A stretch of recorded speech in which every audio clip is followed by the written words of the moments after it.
This is Off Planet Radio.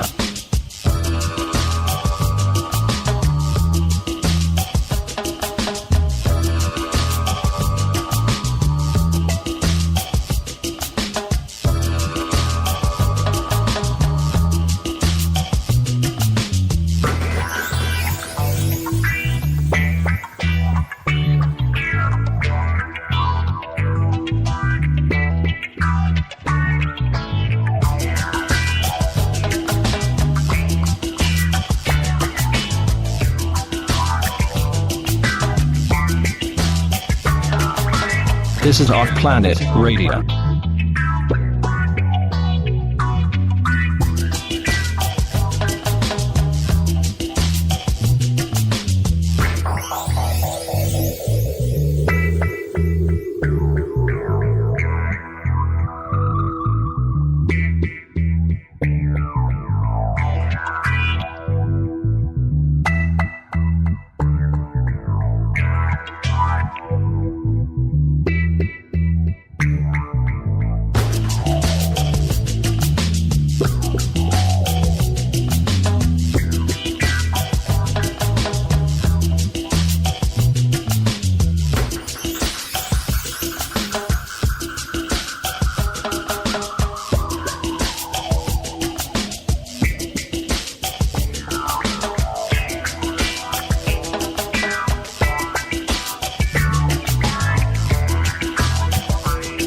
This is Off Planet Radio.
This is Off Planet Radio.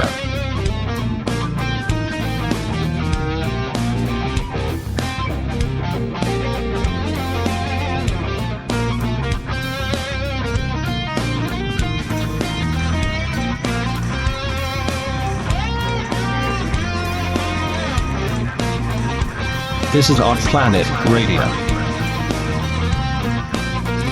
And yes, it is indeed Off Planet Radio, but it's not Off Planet Radio, the show tonight. It is Mantalk 6 on Off Planet Radio. I'm Randy Moggins, and in the background here I have with me my two esteemed guests, actually co-hosts. But I don't know how to define all these roles we have, but what the heck. It is basically a concept of three talk show hosts getting together and tossing around issues of the day, things that are important in life and stuff. And it is the first day of spring here in the Western Hemisphere. I suspect it's different down where Vinny is. It's still cold, and it is also International Extraterrestrial Abduction Day. I didn't know this. I was driving home from work tonight, and our local public radio station was playing really weird music, UFO music, and I'm like, what's going on? And they said, it's International Extraterrestrial Abduction Day. It appears this started at a festival in Toronto several years ago, and so now it's officially somewhere, somehow, International Extraterrestrial Abductions Day. That in itself is so creepy that I have nowhere else to go with the monologue, so I'll bring up my guest from I have a joke that goes with that. You have a joke that goes with that, Willie. This is, okay, great. Jump right in, Vinny. How do aliens repair the damaged spacecraft? I have no idea. With a duct tape. That would be the voice of, he is the RoboCop of Gonzo Media, and our good friend Vinny Eastwood is here with me from north of me in Canada, also known as America North. He's the truth warrior, David Whitehead. Good evening. Hey guys, what's happening? Glad to be here. And this is the maiden voyage of Mantalk Project on Off-Planet Radio on SpreakerRadio.com. We did one live broadcast about 3 weeks ago, and it was difficult to say the least, but we'll see how it goes tonight. There are social media things that I'm still trying to work through. We are broadcasting live on Spreaker.com, also on Facebook, and over at offplanetmedia.net. And there are some people in the chat room there. I will monitor as much as I can the various web pages. And so, guys, it's been a long time since we've done this. The last time we were supposed to do this was in November, and I commenced it in my dark soul of the night and got ill, and it took several months to recuperate. And so in the meantime, we sort of put the show on hiatus. But it's good to have you both back. The way this all began, for the listeners who don't know, is that I was scheduled to appear on Vinny Eastwood's show, and so was David. We got double booked, and so in a moment of insane brilliance, we concocted this idea that this would be a format for a talk show, and we've been kind of pursuing it ever since. The concept is basically rotating between each one of our shows, and each host would host it, and then we do this like once a month. We'll see how that goes, because, you know, schedules and things like that sometimes have a way of just completely screwing with your mind. Guys, give us an update on what's been going on with both of you. Let's start with Vincent, because he's become an honest man.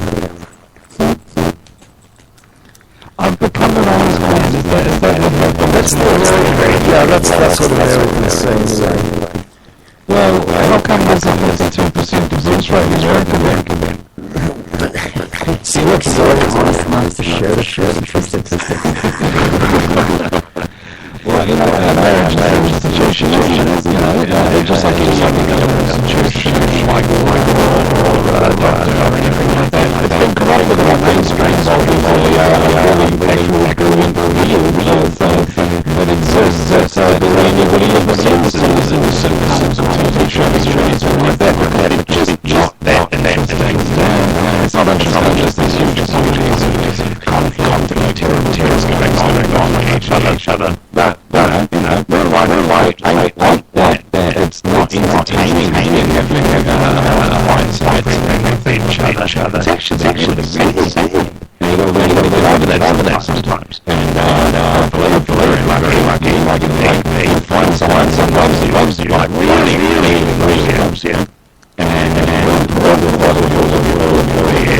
you can say, sorry, I've done stupid, or whatever.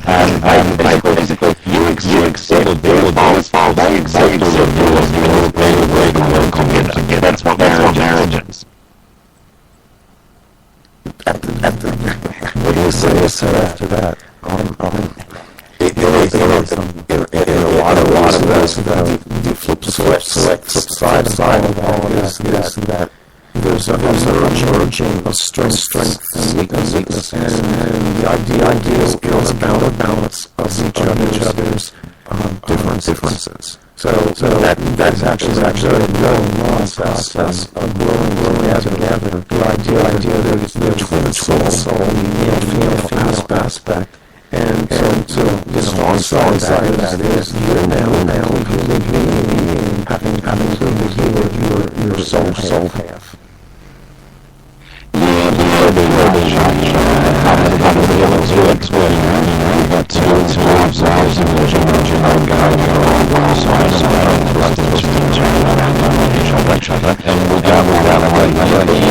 Useless. I'm not saying from it, especially if there's passion, but the relevant here is about wholeness, completeness. If you don't have a true, deep, meaningful relationship, it's significant enough, you feel deep. Sometimes we get lonely. Other times we enjoy the things you've got to share rather than share something else. Yeah. David, it's also that's great because it's also like when you're entering into a relationship with somebody else, you're in a situation where you can choose to give love or to try to take love, and of course something has to be balanced and it's actually shared. And I find it interesting about the concept, and we use that word love, and there's a lot of connotations that go with that. We've covered this before, but basically where there's like just this sort of blindness reliance on somebody else to fulfill that interest for you, as opposed to being able to hold this balanced individual on your own.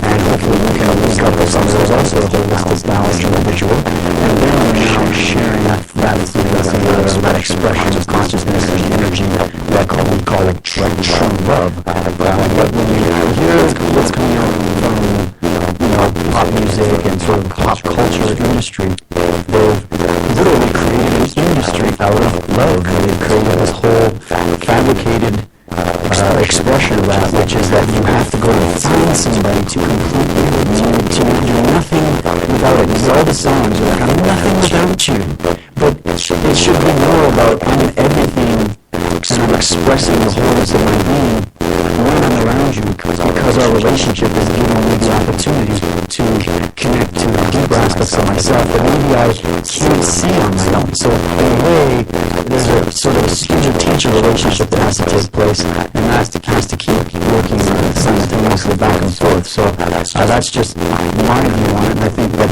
when people are pursuing a relationship of any kind, whether it's a romantic or intimate relationship on that level, or whether it's just a friendship type relationship, it's important to always come at it like that, come at it from a balanced perspective where you're learning more about how to express love and how to give it, as opposed to always trying to steal it and take it and say, oh, I want everybody to love me, it's all about me.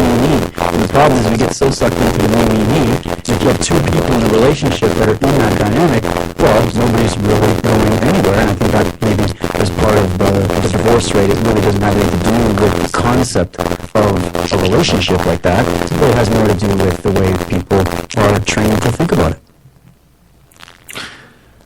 I think, too, a lot of it goes back to the media models that are part of the cultural conditioning. When I grew up in a really small town, and growing up, divorce in that time was a scandal. It was considered a tragedy and a scandal, and it was not viewed well. And we moved into like the 70s and the 80s, and if you watch media at that time, you'll notice what the TV shows began to model as women's liberation came in, and divorce rates started to go through the roof, and the once so-called nuclear family basically was split, and you then had single households and latchkey children. And yeah, we've talked about all this stuff before, but a lot of the point is that today what you have in the culture is just, it's serial polygamy, basically. You just, a succession divorce in most social circles, especially in like Hollywood, the entertainment industry, that's just considered a given. You'll have several wives. There was wow. I've got a guy with a motorcycle. Everybody gets to hear it. It's just out there. It's a big-ass microphone, man. It pulls up everything. But what was I saying? The whole talking about the divorce rates and the whole culture has been retooled several times to where now it's like there was a quote by a teenage girl on a blog somewhere that I saw, or maybe it was on Facebook, and her desire at the time was to be Justin Bieber's first wife. Now, aside from the silliness of that, for just a minute, bear with me, there was something in that statement that was very telling.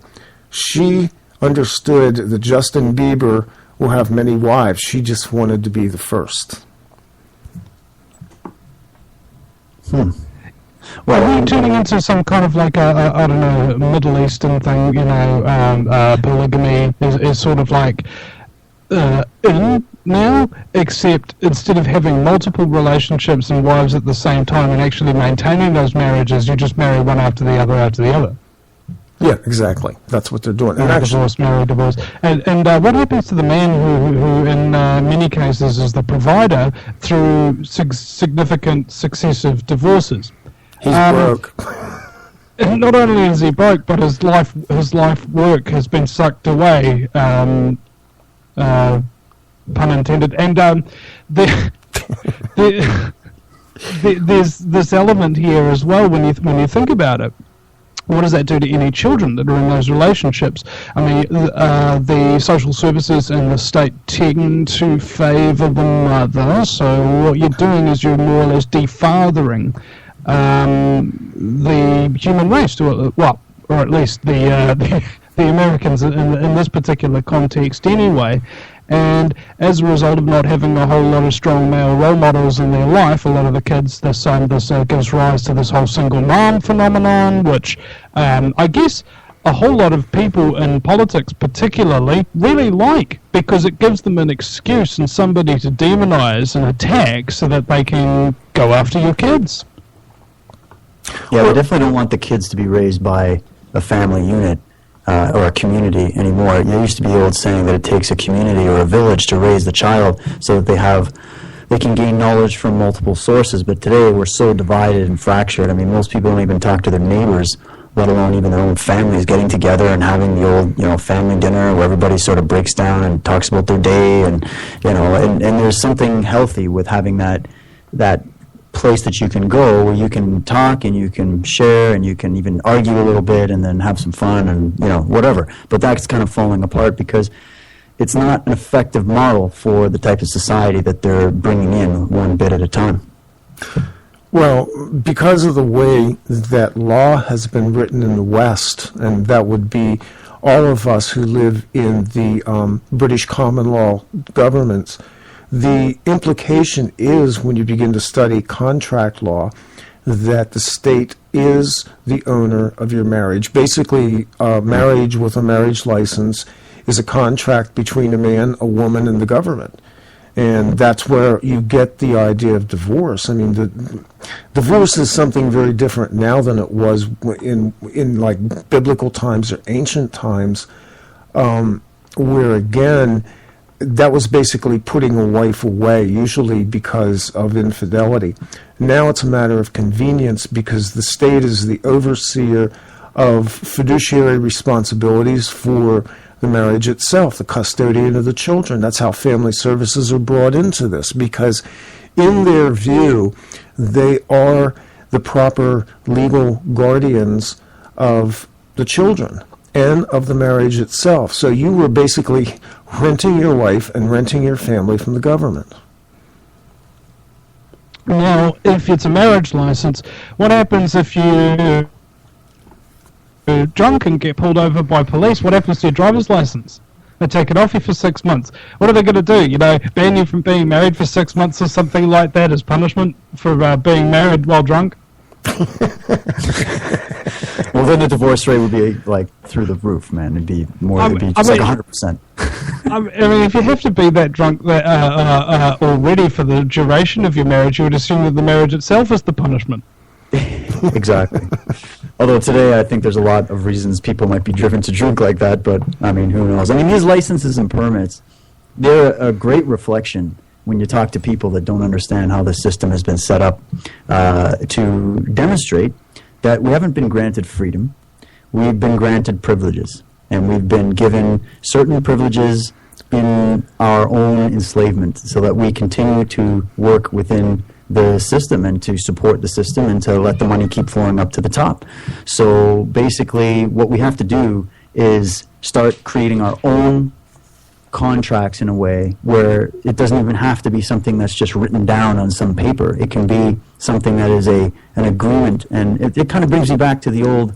And I talked to my grandfather and some people from the old school, and they're telling me about the day when they could literally trust another person with their word. Their word was their bond. And when you look around today, how many people their word is their bond these days? I mean, it's so frivolous. It's like a fast food drive-through in every aspect of our lives, and very few people hold themselves to those kinds of standards. And so what happens is that we're trained to rely on government or any of these other edifices in our society to provide us with these rules and regulations and licenses and permits and everything else, so that we feel safe and so that we have no responsibility to really be individuals with integrity and with honor, and to be bound to our word and to be bound by our own agreements and contracts and currency between each other as human beings. So I think that it's really just about changing the paradigm of how we think about it, and maybe that'll help do something with this whole idea of maybe part of the reason why the divorce rate is so high is because that whole concept is misunderstood and it's not working for people, so it needs to evolve.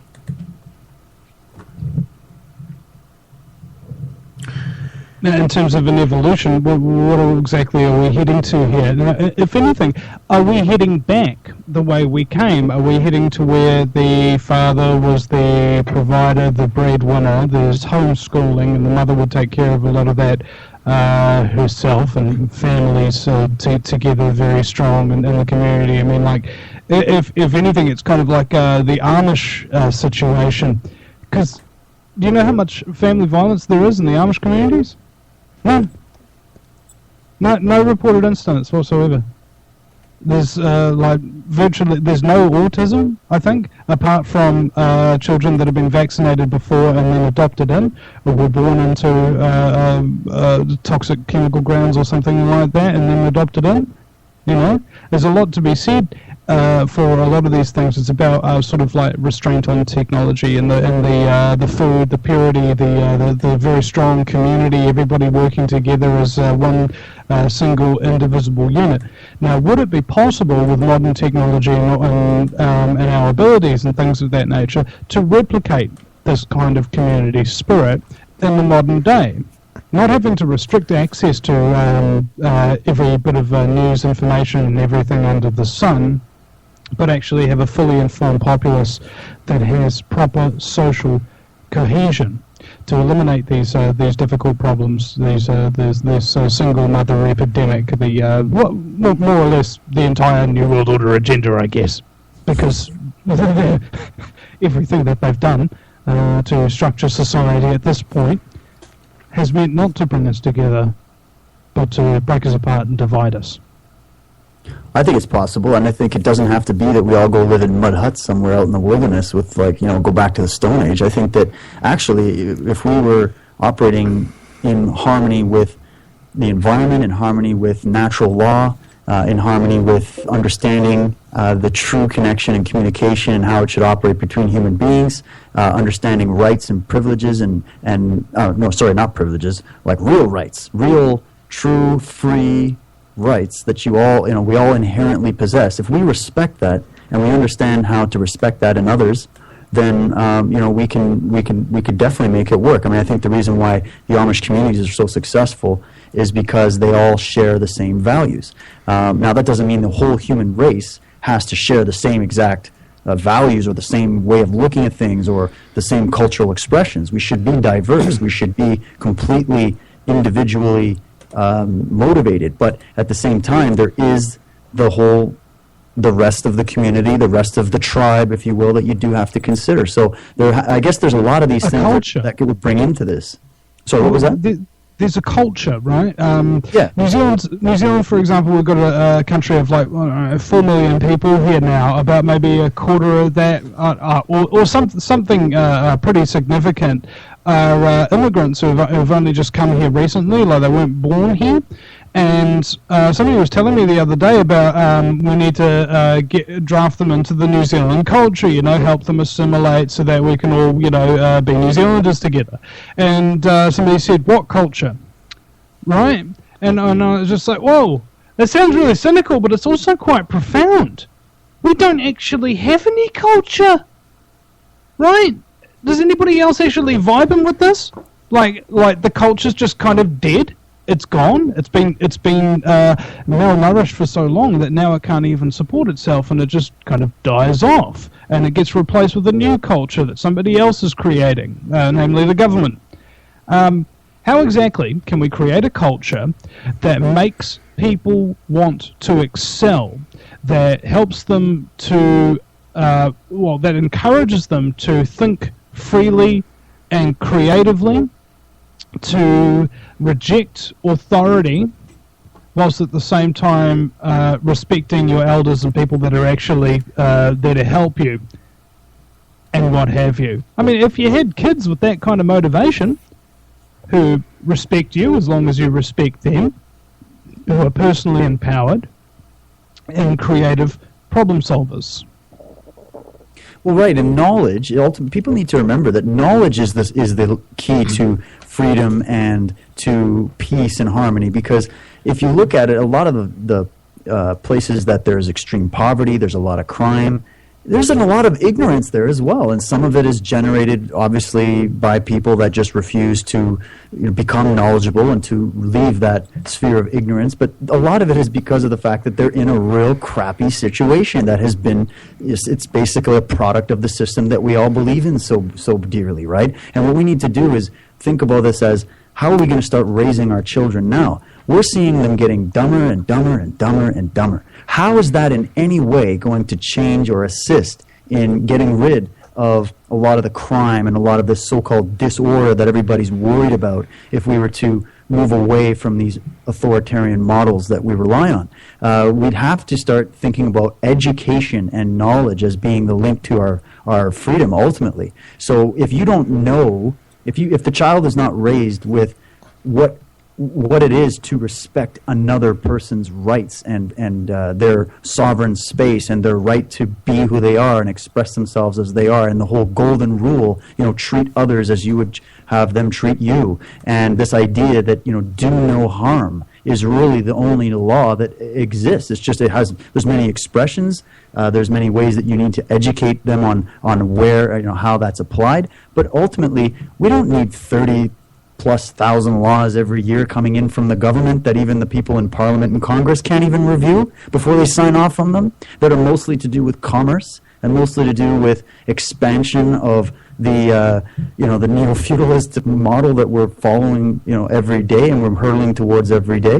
So for people that are out there that are rejecting the notion of going back to some of these older principles, I think we really gotta, that's just a start, is to go back to that. We really got to rethink this, because the direction we're headed is clearly going to be making things worse. If you look at the media, you look at the way that people's minds are molded and their whole everything, their habitual nature is completely a product, it's a creation. And these corporations actually create that to get attachment to their products from consumers. They want you to become part of their culture that they're creating. That's why Levi's jeans, they create a whole brand and a feeling and a whole, they have like quotations that they quote themselves, Levi jeans. How can Levi jeans quote themselves? I don't understand that. And they create this whole tapestry of just propaganda, ultimately, that is there to pull you outside of you having your own individual culture, if you will, and having some connection to something to this planet and this environment and the real human beings that are on them. And so if they got everybody invested in these things that are synthetic, that are artificial, that's why we're divided, that's why we're confused, that's why we see depression rates going up, is that we're moving more and more towards synthetic types of things as opposed to organic kinds of things. So I think what we're talking about here is trying to get back to something that is rooted in the human being, that serves our nature, which I believe is actually inherently good. People can argue with me, but I believe we are inherently good. I think that it's just our environment that has a great deal of influence on us. So I think there's some other things we've really got to discuss on that level. I have a great anecdote, actually. I just posted up on Facebook the other day. There was a protest in New Zealand about, what's it called, legal highs. Here we are. So we've got a whole bunch of people out front of these tattoo parlors and everything that sell these little bags of fake weed and stuff like that. Legal high equals brain fry. No legal highs, it's the lowest of the low. There's kind of freaking out about it. And my question's simple: how many people have been killed by legal highs so far? 0. How many have been killed by cannabis in 10,000 years? 0. So why aren't these people out with signs saying legalize cannabis already? This is getting ridiculous. And I mean, who's the biggest enemy to their mind? People who make fake weed or people who ban real weed and chuck people into jail for possessing it? Right? Somebody else said down here, because I think this goes to your point about how we're substituting natural alternatives for artificial synthetic stuff, doesn't it? Yeah. And it turns out, like I was thinking about this just before, gentlemen, about regulation. Exactly how much is too much? And how exactly do you regulate and legislate for morons? You can't. You can't. You have got to to let them be educate morons. systems. Okay, it's almost like, but there's no point, almost, in making any laws at all anymore until such a point as you've gotten the population out of just a complete dull stupidity. Right? It's been dumbed down to such an extent. What created a stupid populace in the first place? Education, the legislation did. It's a vicious circle. Well, the whole thing goes back to natural law, and the fact that I don't want to be cold about this, but stupid people used to not live very long. Stupid people generally didn't prosper, and stupid people bore the burdens of their stupidity. What we have now is a nanny state that has attempted to play to the lowest common denominator. Hence, that which you subsidize, you get more of, the old axiom of basic economics. And we've subsidized stupidity. We've created a nanny state. We've created clients of the state who have no real reason to bring themselves up to the level where they're of a grade of human being who can continue to survive in what is effectively kind of a brutal planet sometimes.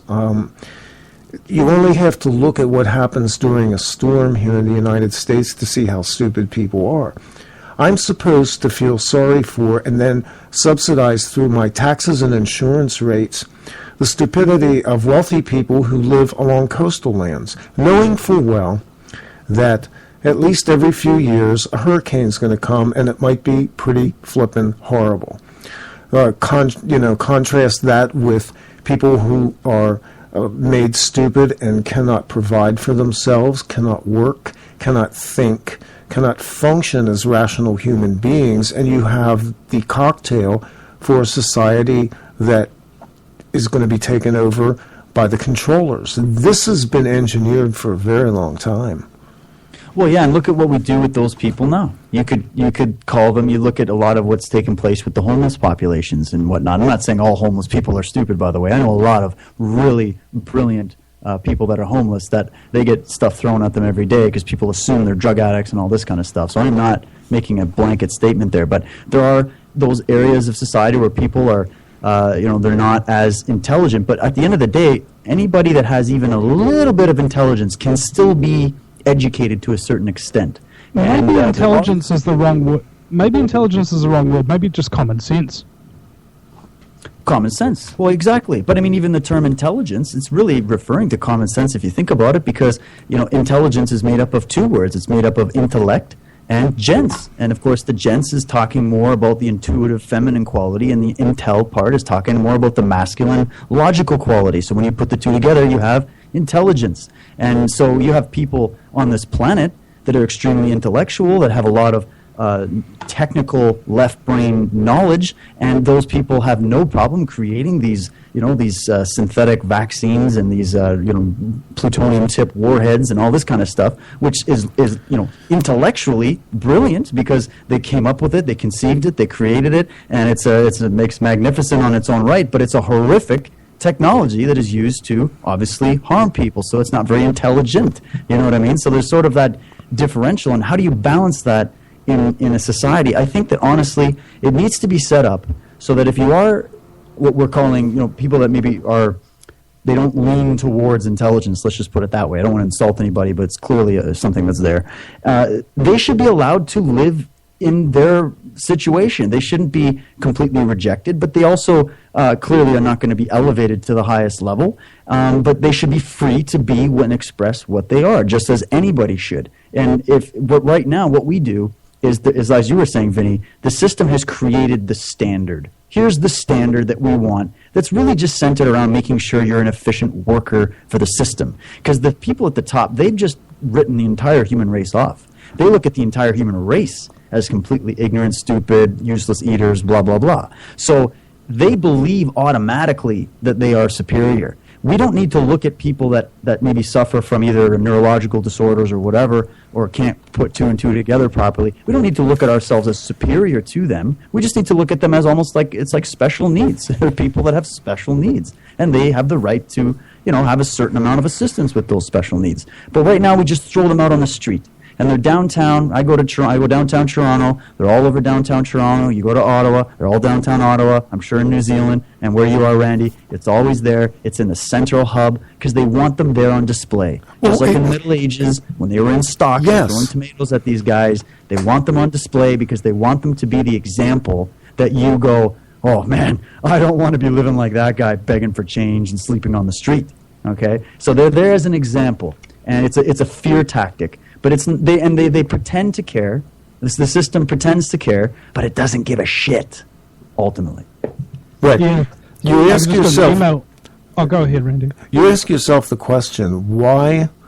I've thought this when I lived in New York City, and I thought this every time I've gone to Washington D.C. Why do poor people live in cities? Does this make sense to live in a place that is 30% more expensive to live in, that has the necessity to deal with municipal authorities, and after a while you look at it and you go, there's something contrived about this. Well, there is, because most of the Western world went into this socialist state. They built tenements, they built apartment buildings, projects, which is how you wound up with all of these inner city projects in the first place, where you had great clusters of people. A city is a cluster of people. It is basically a mini civilization into itself, and anybody that lives in a city or lives near a city knows that unique culture is something that has in some way been economically influenced. And so we subsidized, again, the ability of people to live in tenement houses in cities, rather than saying, for a lot less money. It goes back to the old adage of teach a man to fish and he eats, he can feed himself forever, as opposed to giving him a fish. But exactly. One of the things I heard in what you were saying, David, the view of culture, and bear that in mind, because what is culture? It's a petri dish. What are you doing when you have a culture where you're raising something you're attempting to control? A lot of this has to do with viewing of human beings in what could be called an elegant form of slavery as nothing more than economic units. Whether they are active or passive, it's all part of a machine, and it's all a machine that is managed by people at the global level who believe that they're smarter than the rest of humanity and wish to harvest the energy and the efforts of the collective. Oh yeah, I was thinking about the predatory nature of it and how they use people. And what you're saying before is about kind of like, I guess, investing in the good in people, right? And one of my listeners said that psychopaths, they're just like people who are having an ongoing tantrum. Maybe if they just meditated and were shown some love and what have you, they'd come right. And I go, are you kidding me? Do you know what happens to anybody who's shown love or appreciation or affection or given something to psychopaths? They get used. Their kindness gets used as weakness, and they predatorily use it against you. Every time. It's happened over and over. What this listener is suggesting has been tried a number of times. And guess who comes out on top? Not the person who tried to help the psychopath, by ripping you off or destroying your life in some way. No, this is nothing more than technological feudalism is what it is. Oh, exactly. And it's good that you brought up the idea of a psychopath, because we know there's obviously primary psychopaths that are born and right from cradle to grave they are psychopaths. They have a brain malfunction or a brain disorder, and then there's what you'd call secondary psychopaths, which are they've been sort of led into it through situations or traumatic events in their life, and there might be a little bit more hope for them, but it depends on how far down the road that they go. And what's interesting to me, I was talking to somebody about this the other day, which was that the system itself is built based on a psychopathic model. So who do you think is going to run to the top in a psychopathic system that is founded on a psychopathic model? And this can be proven. You watch that great documentary, The Corporation, where they had psychologists do a psychological analysis on a variety of Fortune 500 companies, and they came out with the diagnosis, yes, they are psychotic, they are exhibiting psychopathic behavior. So we live in a system that actually encourages and supports the psychopaths. So it's going to be the psychopaths that get to the top, because the good, everyday, average, well-meaning individual, ignorant or not ignorant, doesn't matter, the well-meaning soccer moms and all that kind of stuff, they don't have what it takes to compete with the psychopath.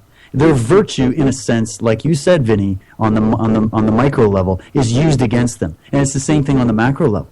So the system has been built by psychopaths for psychopaths. So we live in someone else's treehouse that made up these rules that reflect their mentality. So and the American medical... Oh, sorry, go ahead. Oh, I just wanted to finish up by saying that if you're going to try to apply your virtue onto that template, and that's the biggest curve I find people can't get their head around. They feel that, well, I'm not capable of doing these things. Why would these people do this? Why would the system be so aggressive and so psychotic? Well, that's because you're not a psychopath. You don't understand it. I say that to a lot of... that's what I say to people all the time. Why would they do that? I just don't understand. Well, if you're a criminal psychopathic scumbag, you would. It would make a whole lot of sense. And that's how the world is structured, more or less. I mean, because who writes the structure? It'd be the lawyers, the politicians, all of that. And American Medical Journal actually backs up your case, David, that this is a psychopathic world and mindset that propels psychopaths to the tops, because they did an analysis of particular types of work and things of this nature where psychopaths tend to cluster, where not caring about other people, doing the wrong thing, lying, sabotaging your competition within the ranks and all of that kind of thing actually helps you get to the top. Being honest and caring and helping others pull them up and everything like that actually sabotages your career. These are the industries where they wind up.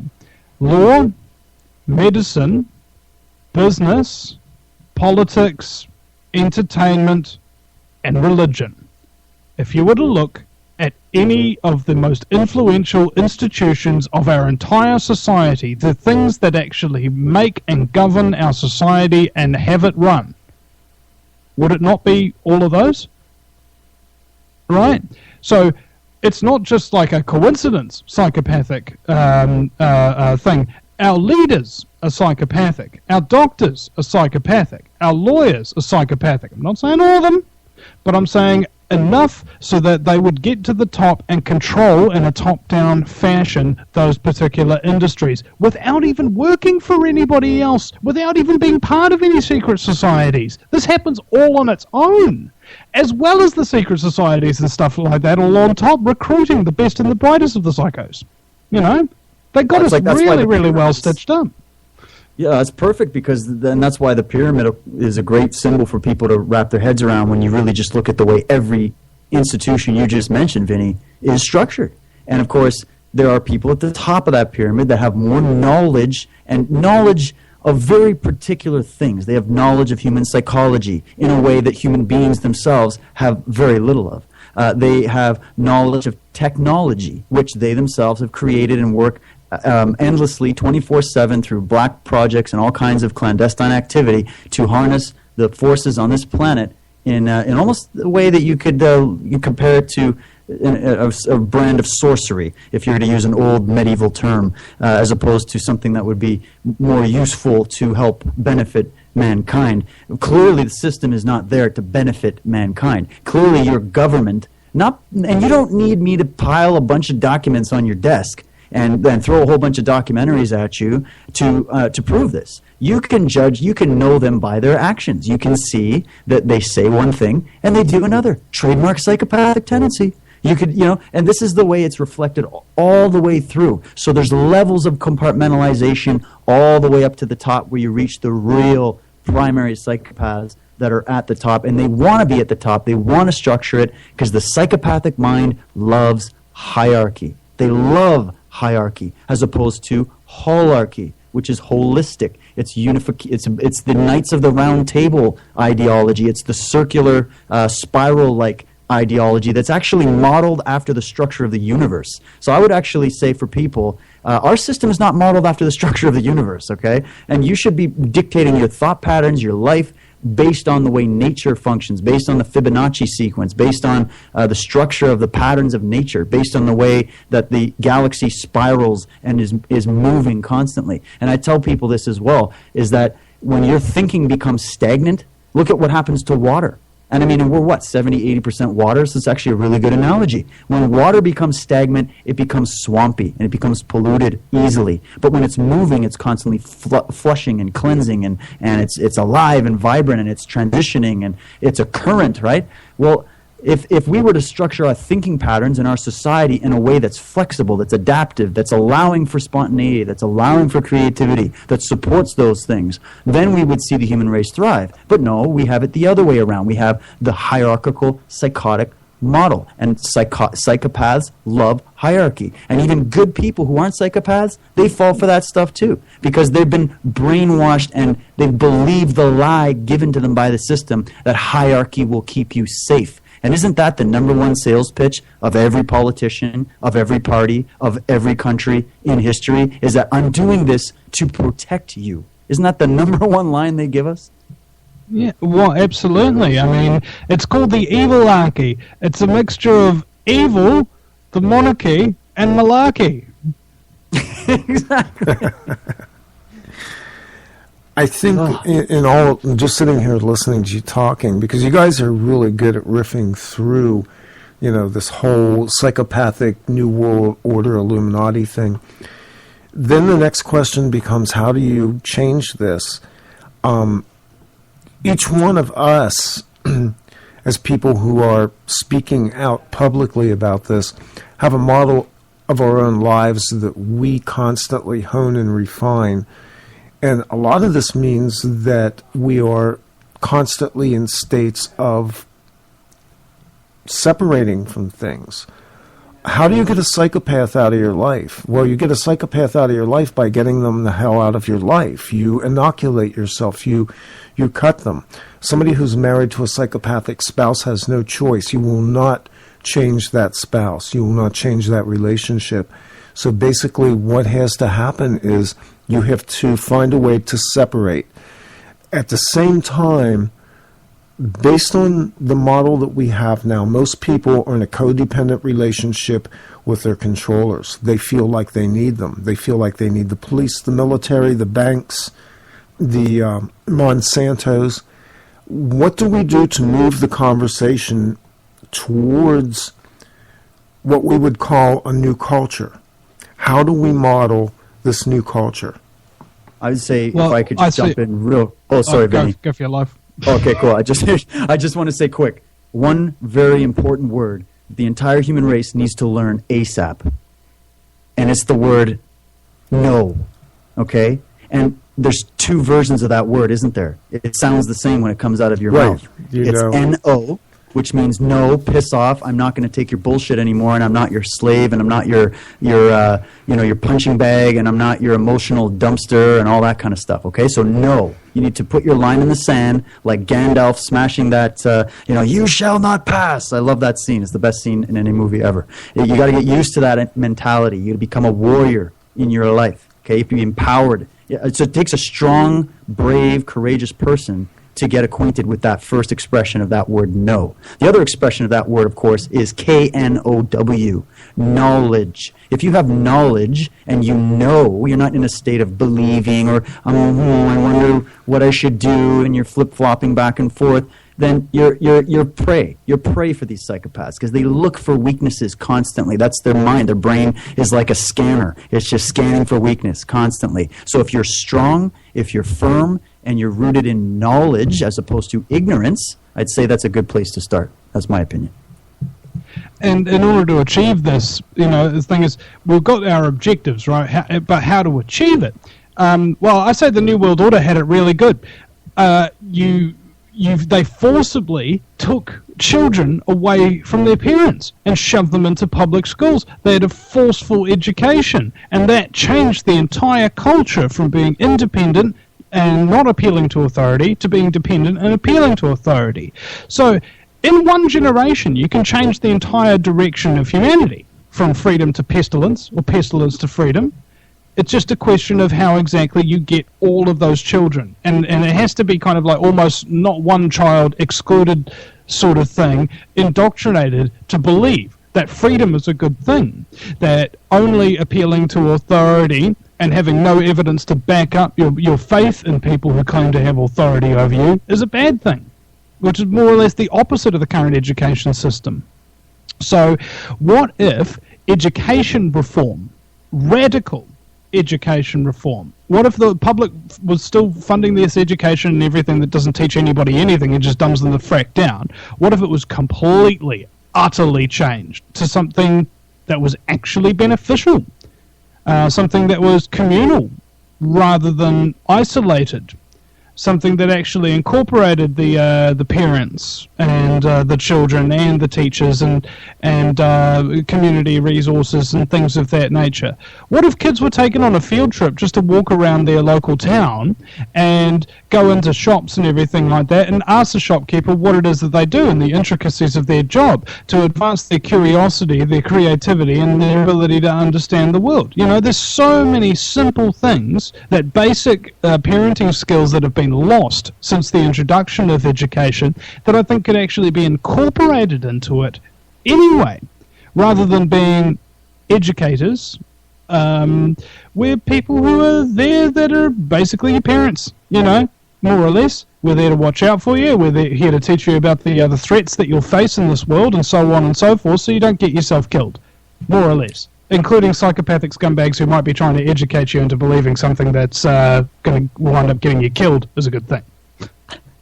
Where do I sign, Vinny? Because it's brilliant. I love it. And that's what we exactly need to do. And actually, just a little side note, I'm working with a brilliant woman here in Canada. Her name is Dr. Carmen Bolter. Some of you might have heard of her work.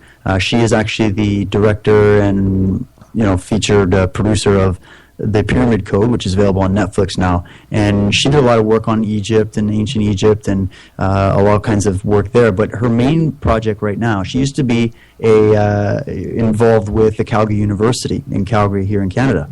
And she is now writing her own curriculum, her own online university, which is called Interactive U.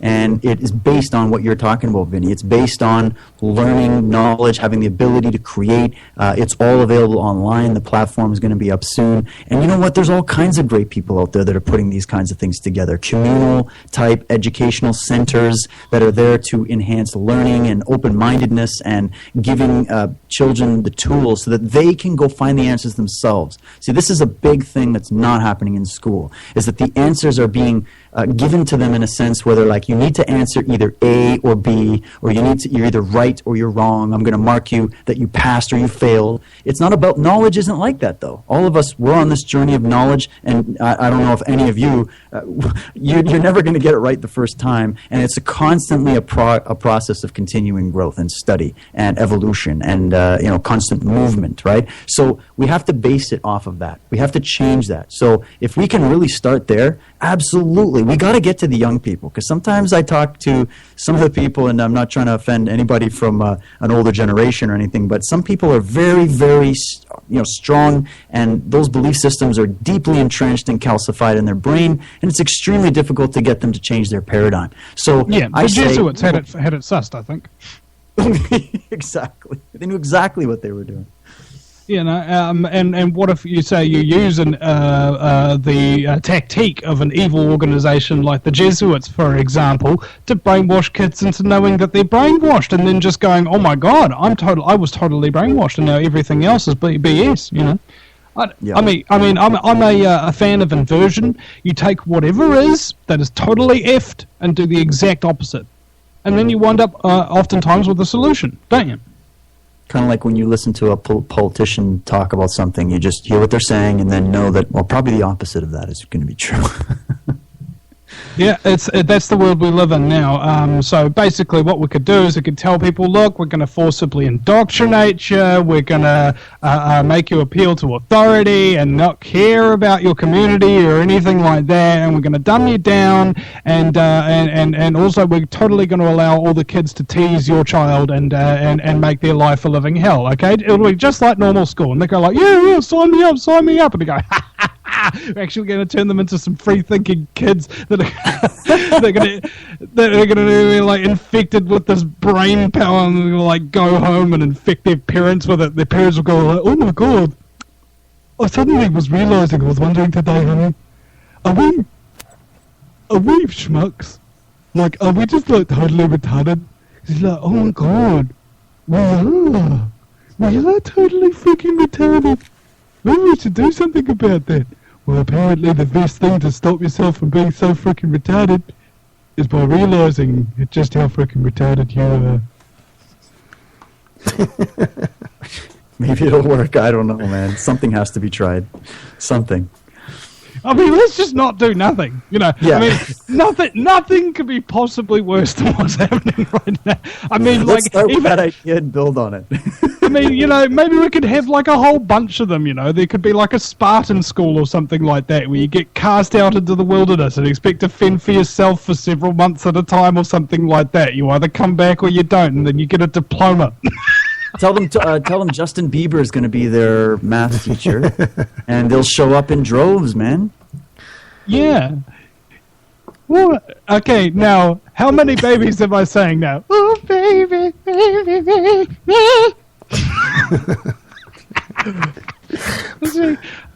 Oh, sounds like a golfer caught in my lawnmower. Oh, man. No, there's some extraordinary pain and frustration going on right deep at the heart at me that I just want to get out and make jokes about because it'll distract me from just how frustrated and full of pain I really am. And I think this is the same thing that happens with kids, really. You basically, you go out and you go to school and you get freaking traumatized, School was really traumatic for me, bro. There was this one time, I think, what was I? Was I 6 or 7 or something? I forget. Real young.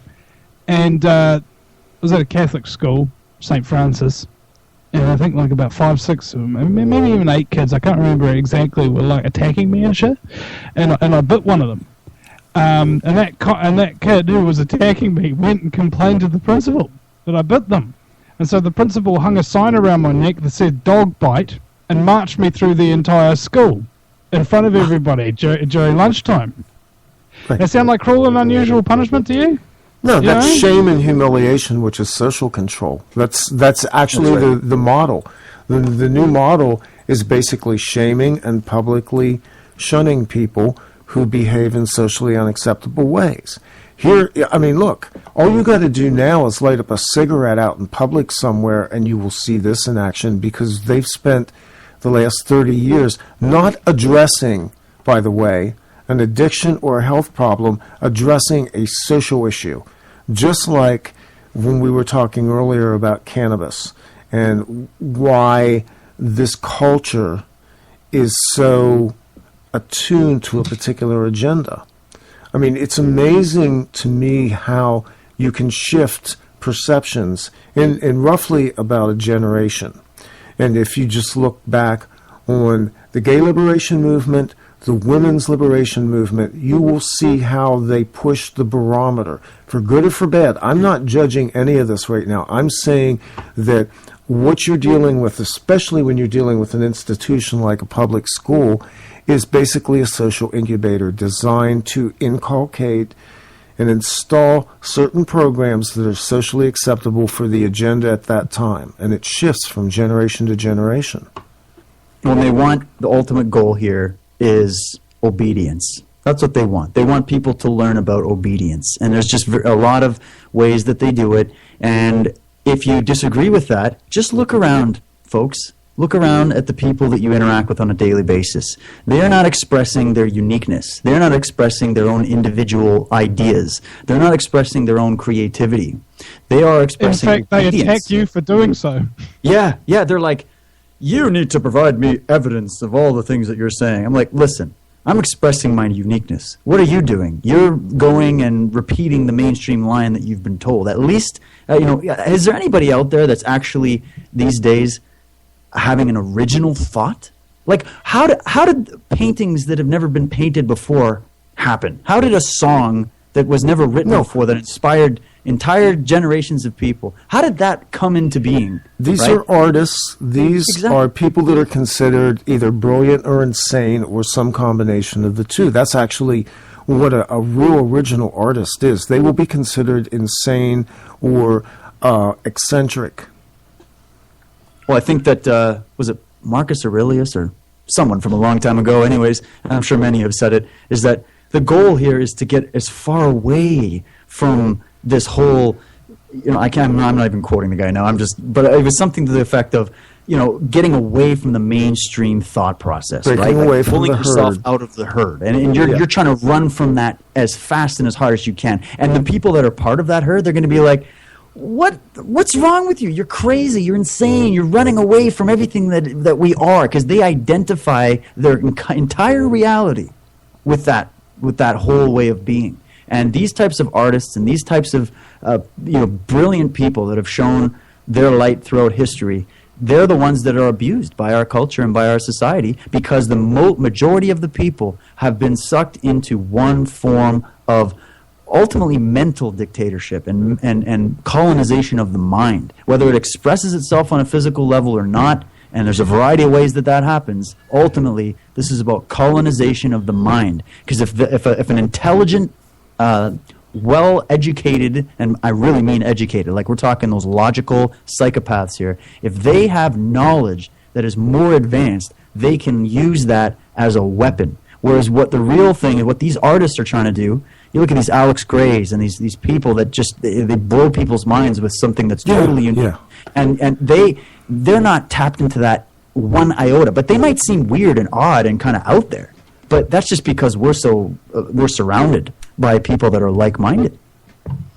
Yeah.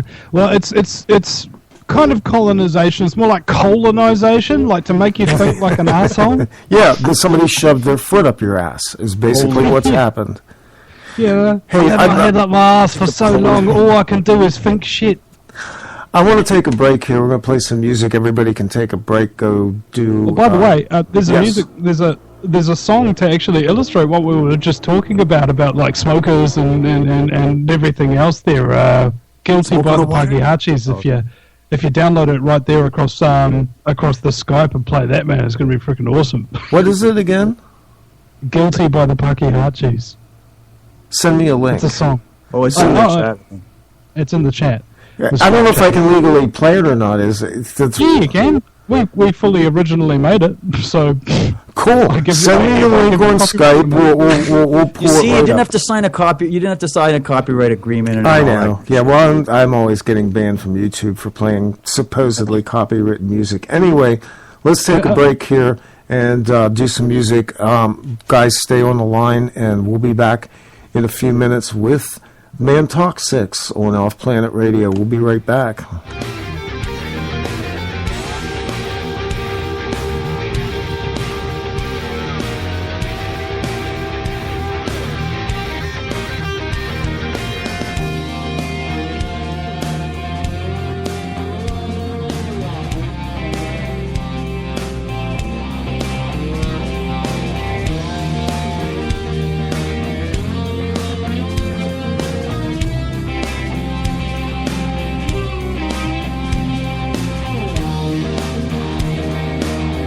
This is Off Planet Radio.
Make me a poor boy, I'll be living for the simple joy, a hot meal and some Tolstoy. I hold a sign by the road, I hold a sign by the road. Grant me a birthright, a citizen of low light. You don't make the decision, I could do it on my own, I could do it on my own, I could do it on my own, I could do it on my own.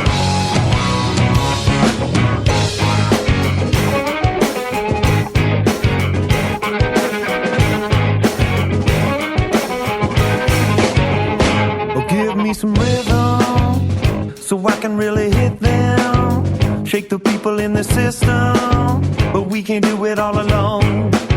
Oh, we can't do it all alone. Oh, we can't do it all alone.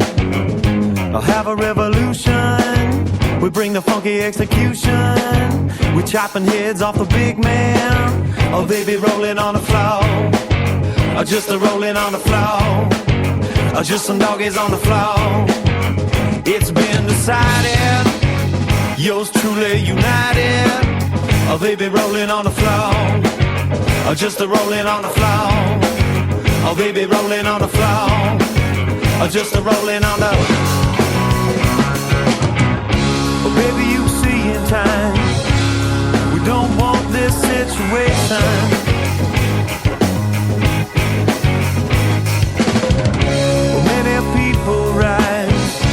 Clap your hands, a funky revolution, a funky revolution, a funky revolution, a funky revolution.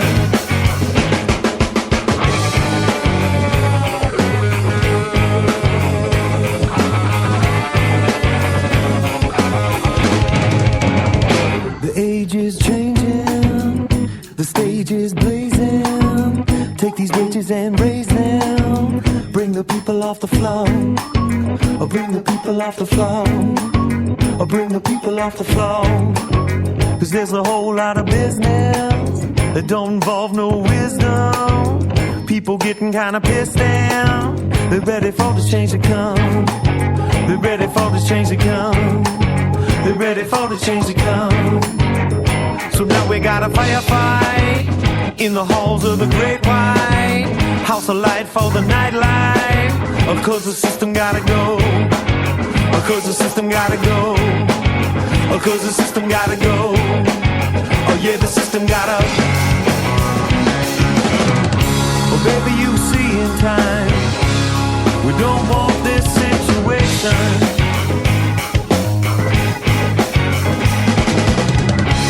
Many people rise.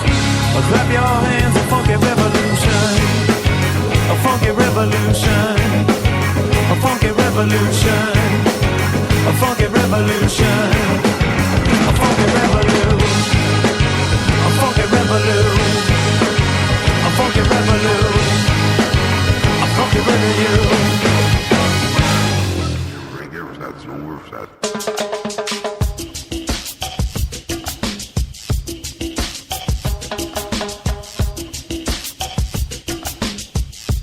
This is Our Planet Radio.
This is Off Planet Radio.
And we're back on Mantalk 6 on Off Planet Radio Live.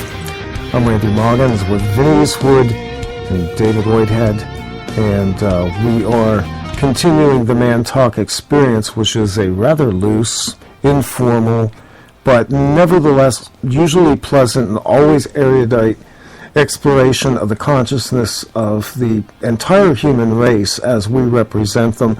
Guys, welcome back for the second round. Hey, what's up? I think it would be interesting at this point to kind of go into something that I've wanted to ask each of you, and I'll toss in mine as well. But it has to do with waking up. You know, I think maybe it's useful to share waking up experiences with people, because a lot of people have no idea how painful all of this is. Vinny, I can always tell when Vinny's in pain because he tells more jokes. He does more humor. He does what's reflexive to him in dealing with it. And that's his unique expression of his anger and his pain. But let's kind of go around the round table and share the waking up experience a little bit, because it's useful for people who will hear this, who are like on the threshold, or just like walking into this thing of what it's like and what awareness really is. That's good, great word, awareness. Let's start with you, David. How did you begin waking up? What was the moment, what was the memory freshest in your mind of when you began to suspect things were not exactly the way they appeared to be, and your own arc into not only waking up, but waking up other people? Well, I can say that it wasn't just one thing, but I do have many memories, and it reflects the same emotions that definitely were triggered. And for me, I was raised in a very interesting environment, and with a very particular brand of a fundamentalist religious ideology that scared the living crap out of me. And I was surrounded by people that were very much miseducating me about the nature of reality and what my mission and my purpose was, and who I was supposed to be and what I was supposed to believe. And I didn't know how to translate that. I didn't know how to, because it was my only exposure being a young child was to people who thought like this. I shouldn't say only exposure, but that was the overwhelming influence. And my parents at the time doing what they felt was best. And they've since, I love them dearly, and they're amazing, and they definitely listen to my show all the time. They support me wholeheartedly. But at the time, they were just going off the information that they had, and they were trying to surround me with only one view and one paradigm, and which was extremely frightening to me. And I think I rejected it right off the bat, because inherently, or I guess intuitively rather, it just didn't vibe with me, and it created a great deal of distortion in my mind. And it actually messed me up through my earlier years, my early teens, and of course adolescence in general is just a tough ride as it is.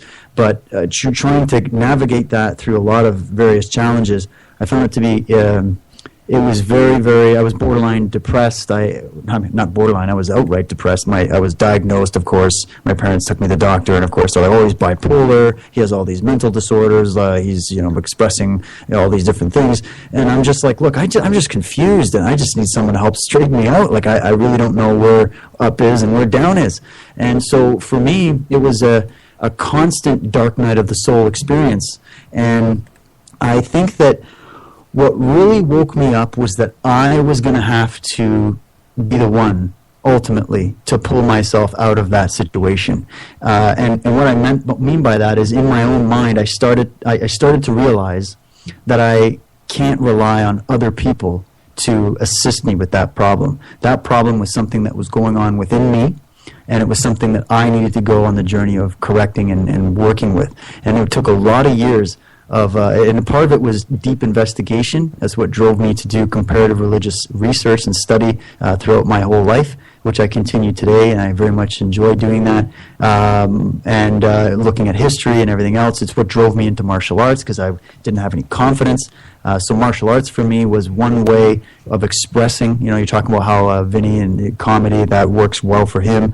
For me, it was martial arts. It was a bit of music, and I found that was a great outlet. So it was a progression thing. And then when I started to see that the world was reflecting this sort of schism in one way or another through what we were being told by government, and I got into the political thing and the media and everything, and I started realizing, oh my God, we're not being told the truth, we're actually being outright lied to. And then 9/11 took place, and all of that, and I just started questioning that. And so it's a lot, but it's really that it was extremely painful, as you were talking about, Randy. It was I remember writhing on the floor in tears beside myself with no solution. I felt like I would rather just die. It really got bad. And this was when I was in my early to mid-teens, and it took a while for me to get out of it. And it wasn't one particular thing that got me out of it, but I must say that it was from some of the simplest people, actually, in my life. Some of the people that maybe didn't have any real deep, profound philosophical things to talk to me about or whatever, but they encouraged me. There was an encouragement. They were like, no, I understand that this is the situation you're in, but you can get out of this, you can do this. And it was just this motivational thing that started changing me, where I got the confidence, ultimately, to get to a point where I could trust my own reason again, and I could connect with my intuition and get past the programming that was keeping me in a state of fear.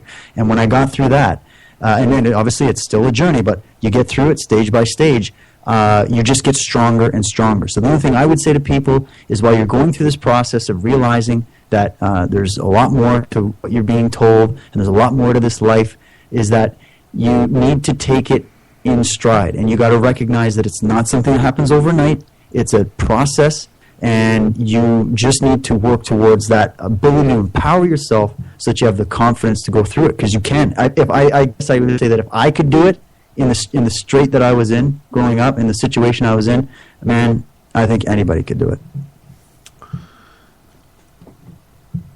That's the long answer.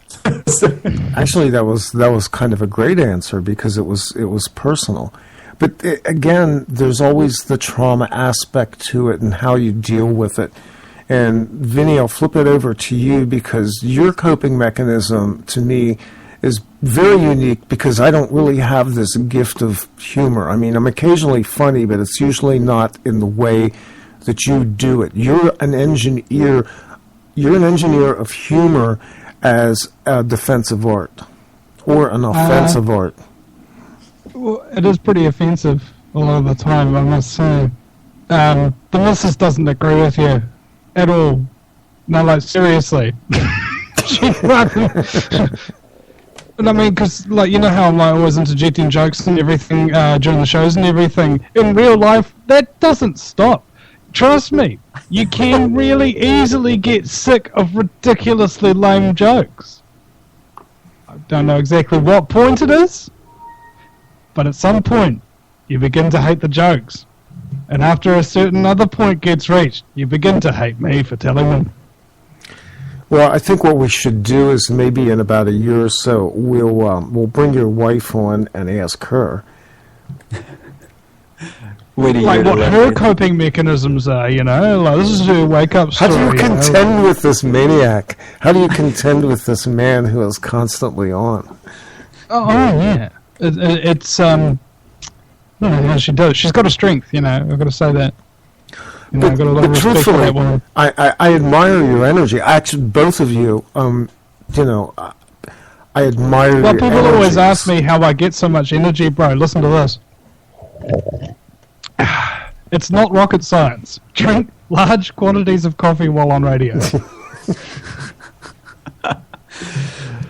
The real secret is he's permanently wired. Well, not permanently, just when I'm on air. Which can sometimes take several hours a day. So, pretty much daily. And it gets to the point where you get so freaking exhausted and what have you because you're like high off this caffeine. I actually had to come up with a new term called the caffeine. That's what I am. I'm a fiend for the caffeine. And anyway, in terms of wake-up stories, mine's kind of like a real long one. Like, David tried to give off like a long version of his, and it took like 7 minutes. I did like a 3-hour show one time. It's really hard to, yeah. Well, it's kind of like in stages. Okay, first of all, get hit from my dad as a kid, then get abused by other kids at school. I had a real bad anger problem. They thought I had ADHD, but my mum knew that I just needed a father figure around or what have you after the divorce, so she got a guy around. I stopped being violent.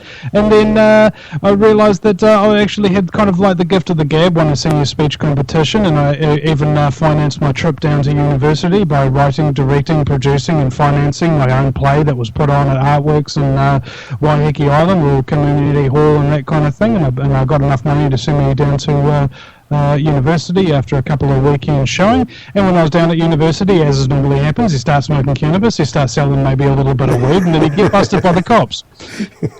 And then you can't even breathe properly, and you're staggering, and you're like wondering what the hell's happening to you. You later find out that what you were having was a panic attack when the police were cutting off your shoelaces and everything like that before they put you in a cell. You lose your girlfriend to 2 years, a beautiful Japanese girl, and you can't really ever go to her homeland, so you kind of like send her an email in tears saying, honey, it's not going to happen. We can't be together if I can never even come to your country, because Japan will never let anybody in with a drug dealing kind of criminal conviction, like ever. So that's a bit of a pain in the ass there. All of the friends and everything like that you're dropping around, smoking weed with and having a good time with and everything like that, you never see them again. They're never your friends. And your mum gets like 10 grand in debt in order to pay a lawyer just to basically say that, hey, you didn't advise him of his right to remain silent before he gave you the full confession. And then after that, you're living at home and doing your community service, doing a little bit of vineyard work and what have you, riding your bike around. One time I came off the retaining wall at full speed off the bike and then landed on my head on the road a couple of meters shy. Had a helmet on, thank goodness.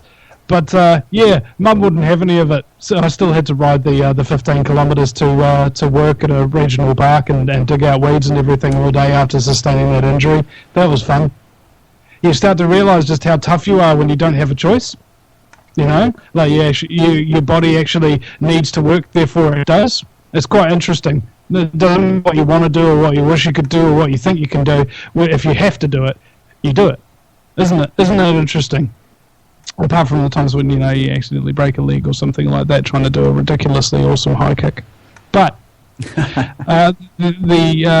what happened then is I took mescaline, and I took this trip, and I started to actually think that I could see my future self or whatever, and I started asking it questions, and it gave me a whole heap of advice. One piece of advice was to go back to university in Auckland this time, not a frickin' 1,000 clicks away from my family and support network, and get a job as a telesalesman. And I did. I became the #1 telesalesman by the end of my 2-year tenure. I was like #1, top of the board for 6 months. I was making a lot of money, living at large and what have you. And then I start watching all these people who are like scum, basically, tell me how to do my job, and stealing my ideas and not valuing me for them. Basically, corporate psychopaths or whatever is what I was dealing with. Job after job after job after job. Frickin' run by corporate psychopath boss after corporate psychopath boss. I was a corporate psychopath boss in the telco industry. I couldn't take it. I was getting depressed as hell. I was smoking copious quantities of guns every single morning before going out to work because I just couldn't handle selling people anything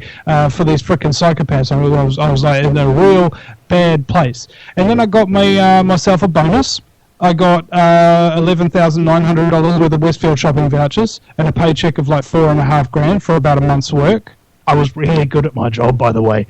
That was my last ever proper full-time official paycheck, was that amount. And I used that as a justification for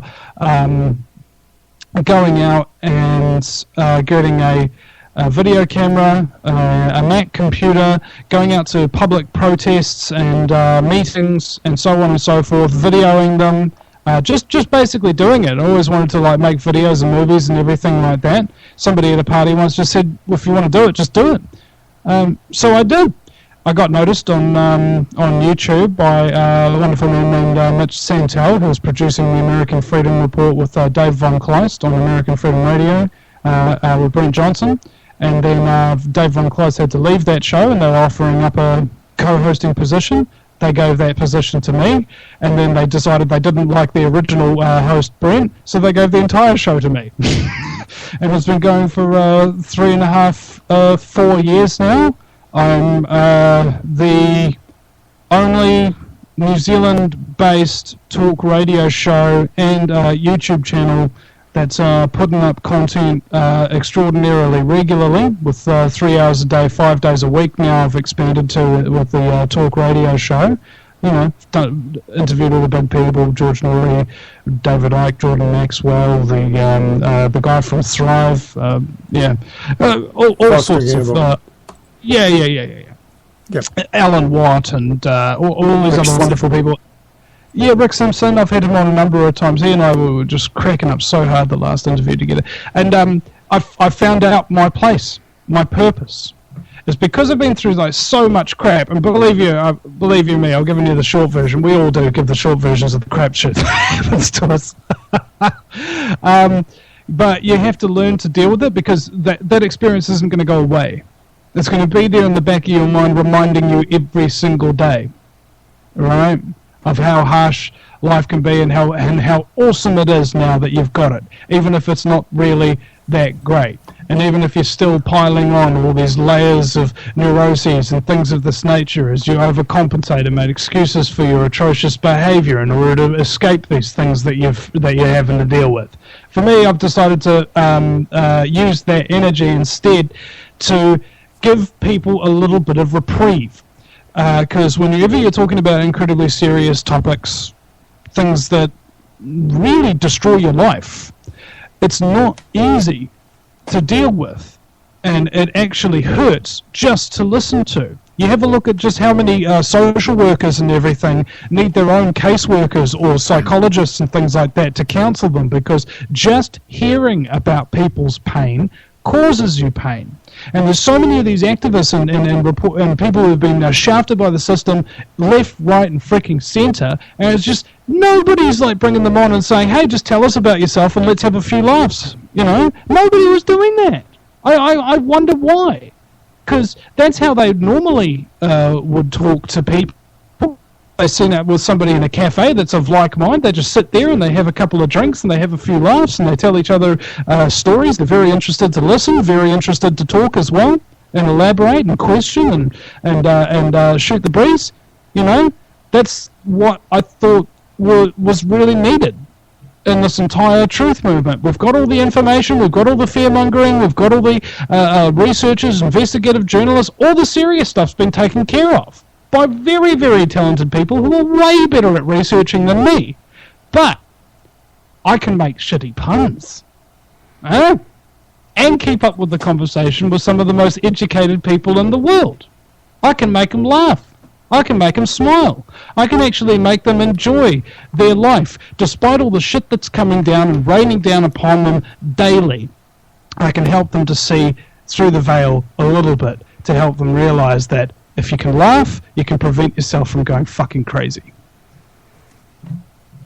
That's awesome. And actually, what you do when you interview is you actually allow people to be themselves, to relax enough to bring all of that out in what is perceived as a safe atmosphere. Because it is deep, dark shit that we're dealing with a lot of times. I wish I could air some of the phone conversations I've had with people, the emails that I get from people, because I deal in largely two areas for the most part. I mean, I do the politics, the economics, and stuff like that, but I deal with UFO abductions and mind control people, specifically coming out of black projects.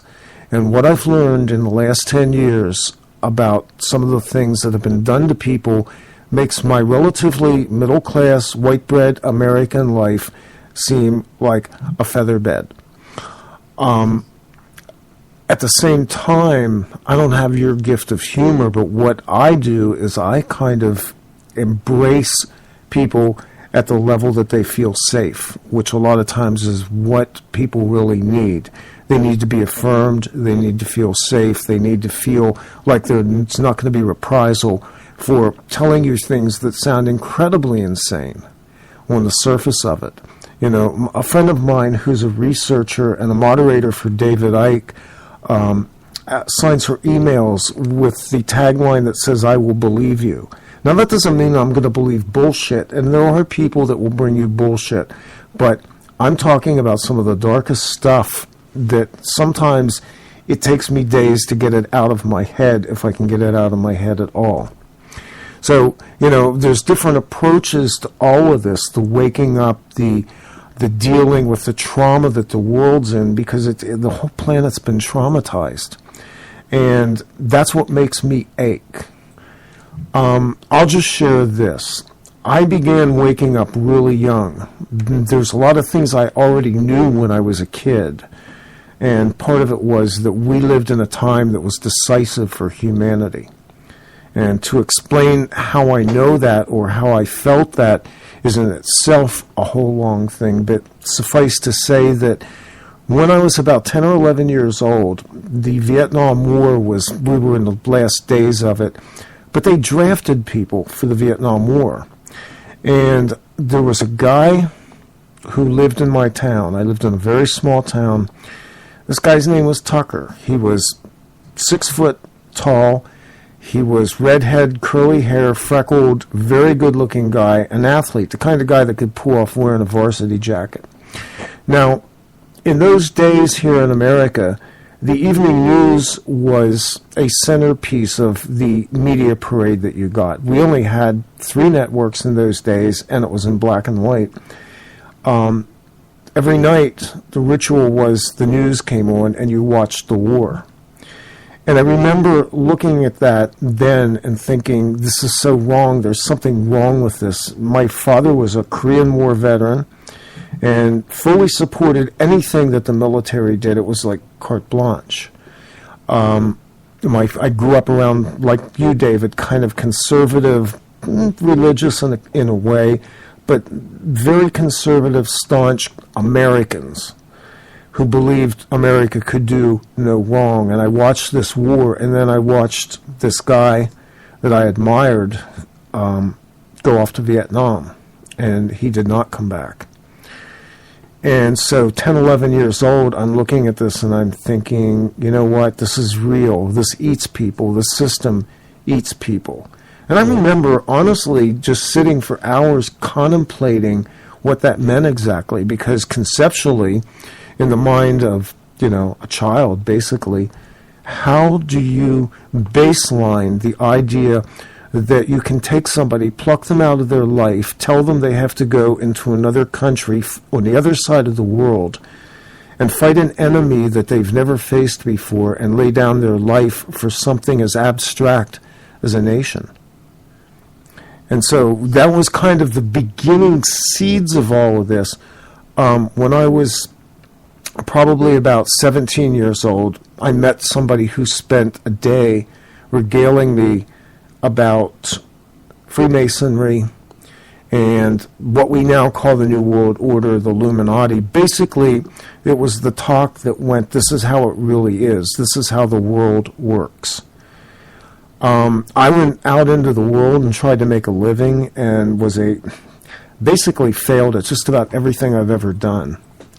And realized that it wasn't because I didn't work hard and I wasn't smart and I wasn't lazy. And when I was in a sales job, I realized that there were deals being made. This was corporate level sales, and there were deals that were made behind your back and under the table that pretty much guaranteed that your competitor going in the door who was doing the handshake at the lodge was going to get the business. The rest of it was just a show to pretend that we had a competitive, quote, free enterprise system. And so I went down that road. I went down the spiritual road as well, the horrible realization that religion made no sense. The religion I was raised with, which was pretty much, conservative fundamentalist Christianity, was just insane. That you read the Old Testament and the Bible and you go, well, this God's a murderer. This guy wants people sacrificed. He wants you to pillage and loot and rape and steal and destroy, and yet he claims that he's the creator of the human race. And that was a dark road that I went down for 10 years, and this happened after I had been ordained as a minister. So imagine my surprise to find myself about 5 years ago detoxing from religion and realizing just what kind of deep shit this world is in, and watching it spiral out of control after 9/11 with the Patriot Act here in the United States, and seeing how all of a sudden the world was getting smaller and smaller and smaller. And the pain really doesn't go away until you find a place inside of yourself that's peaceful. And I had never learned that. I had externalized everything my whole life, my traumas, my fears, my pains, my rage. As people who are close to me would know, I was very angry. And it takes a long time to figure out what makes you so angry that you are basically making people around you's lives miserable as well. And so for me, it was putting the pieces together where, how do you have peace in a world where there's no peace? And the answer is, the kingdom is within you, and that's where your peaceful space is. And so that's kind of real Cliff Notes version of where I'm at in terms of my own waking up and walking out into the world as somebody who can warn people about what's going on. So that they too can have their life destroyed. Yes, basically. Have you noticed that that's exactly what we're doing to people, and in fact we're doing it to ourselves. It's like we're breaking ourselves down so we can rebuild it from the ground up, and it's not an easy process. I mean, I actually warned a friend of mine, and he didn't even know fluoride was bad for him, kind of thing, and I warned him, bro, if you actually want to start looking into this stuff, alright, it's gonna cost you, alright? It's gonna cost you a lot of your friendships. A lot of the relationship that you have with your families, strained though they may be already, you don't have any idea what happens when you become a conspiracy theorist. It's even worse than being a smoker. Seriously, right. You get treated like a leper. Oh no, I have people this day, because I'm compulsive. There's a point where I'll humor people in their illusions, and there's a point where I will just open my mouth and it will come out. And when I'm done, they'll look at you and they'll go, "Oh my God!" I remember explaining the income tax system to a coworker one day, because I was having problems with the revenue people, and he seemed to think that I was a criminal. And I went, "Well, no, not really. I mean, there really isn't actually a law that requires us to do this." And he looked at me and I said, "Would you want to know the truth about this?" I said, because quite frankly, everybody that's filled out tax forms and signed it under penalty of perjury is a liar because you've never read the frickin' law. I read the law. I analyzed the law. When I finished the conversation, an hour and 30 minutes later, this person was white as a sheet and totally amazed that I was able to spew all of this out, how the tax system in America worked and why it was not compulsory under law. It was actually voluntary, but they tell you it's voluntary, but if you don't volunteer, they're going to take your money and put you in jail. So those are the kind of things that are painful because you go, did I really win one there or did I just lose it? I mean, there's kind of the gentle way to do it, and sometimes it's hard and fast, and I don't know which is better sometimes. Oh, I hear you, man, and I just wanted to say, just listening to both of you open up your personal story in that way, that I commend you both, and I feel very connected to both of the situations, and I like this type of radio. I like honest, open, real people discussing these things, and that's what people need to understand, is that these people like us that are questioning the status quo and that are investigating the true nature of reality and what's really going on, we're real people. We're not crazy. We're not insane.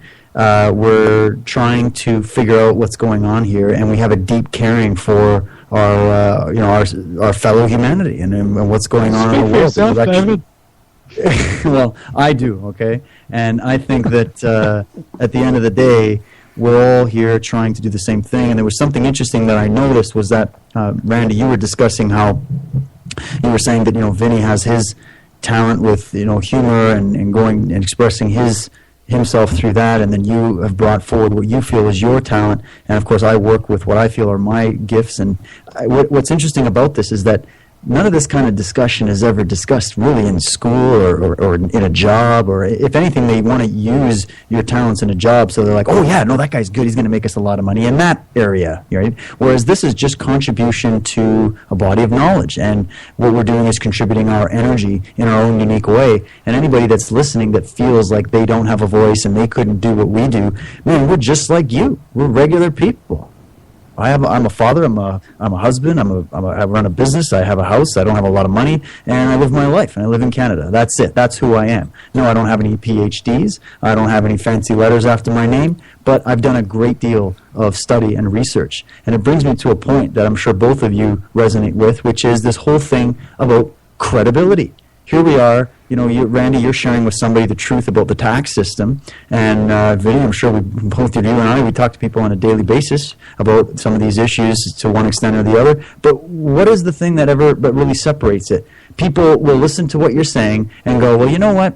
You're just you, and you don't have any expertise in the field because you haven't been given an official accolade by the system to recognize your research. So therefore, you're not credible, and that's why everything you say is wrong. Not let's talk about the actual information. Let's look at the evidence. Let's correlate with the actual experts that have documented this. No, it's just about no credibility whatsoever. And these are the people challenging the argument, and the people doing that, they haven't even done 5 seconds of research into this. The stupidest people in the world, with rare exceptions, are credentialed experts. People with lots of degrees who have spent years in academia studying subjects. Now, there are exceptions to that, and there are brilliant exceptions to that, and I've met them and I've interviewed them, as have both of you. But in the mainstream, the most dangerous people out there, and Vinny, you ticked the list off at the beginning of the show, are these professionals, the people who are credentialed, licensed, and basically considered to be the so-called experts on things.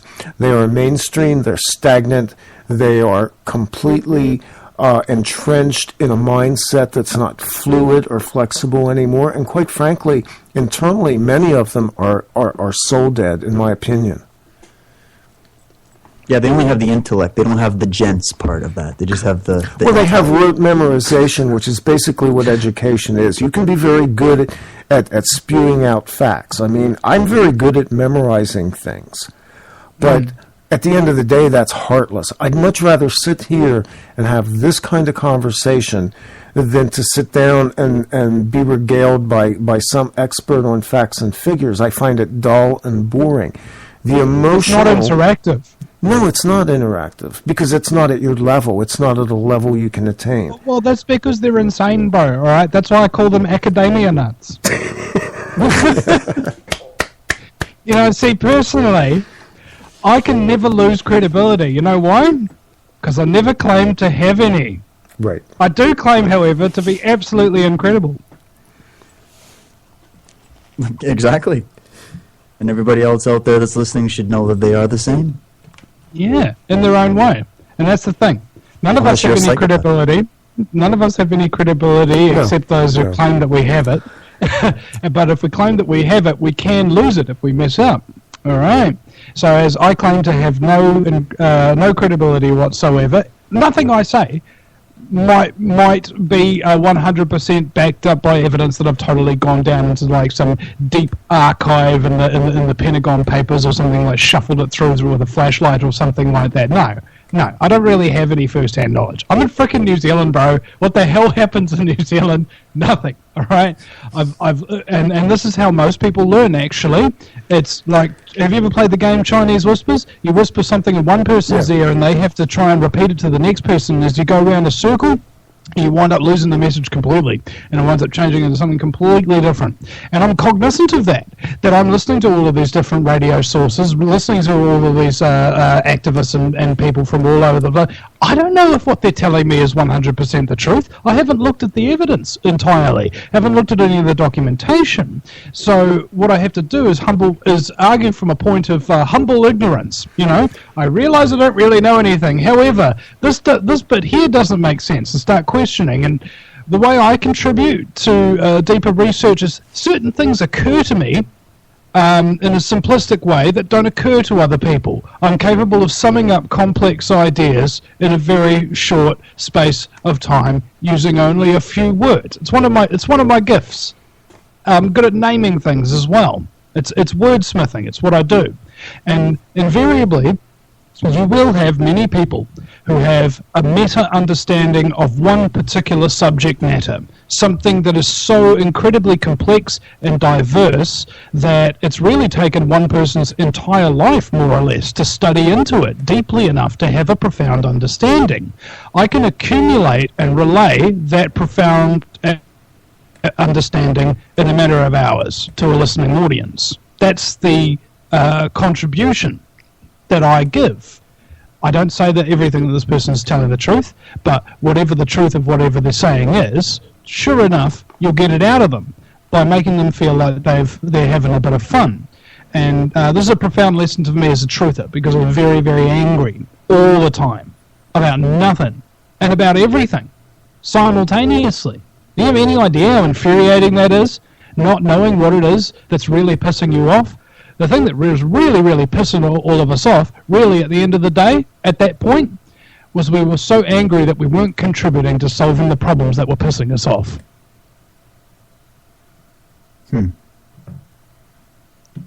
Really. Once you start doing something, once you start changing something, once you can see results of your work, and you can see community starting to flourish because of your ideas, because of how much assistance you've provided to your community over the years, as I have with my videography and everything like that. I'm unmatched, unparalleled, and there is a residual effect of what I have done and changed in this country.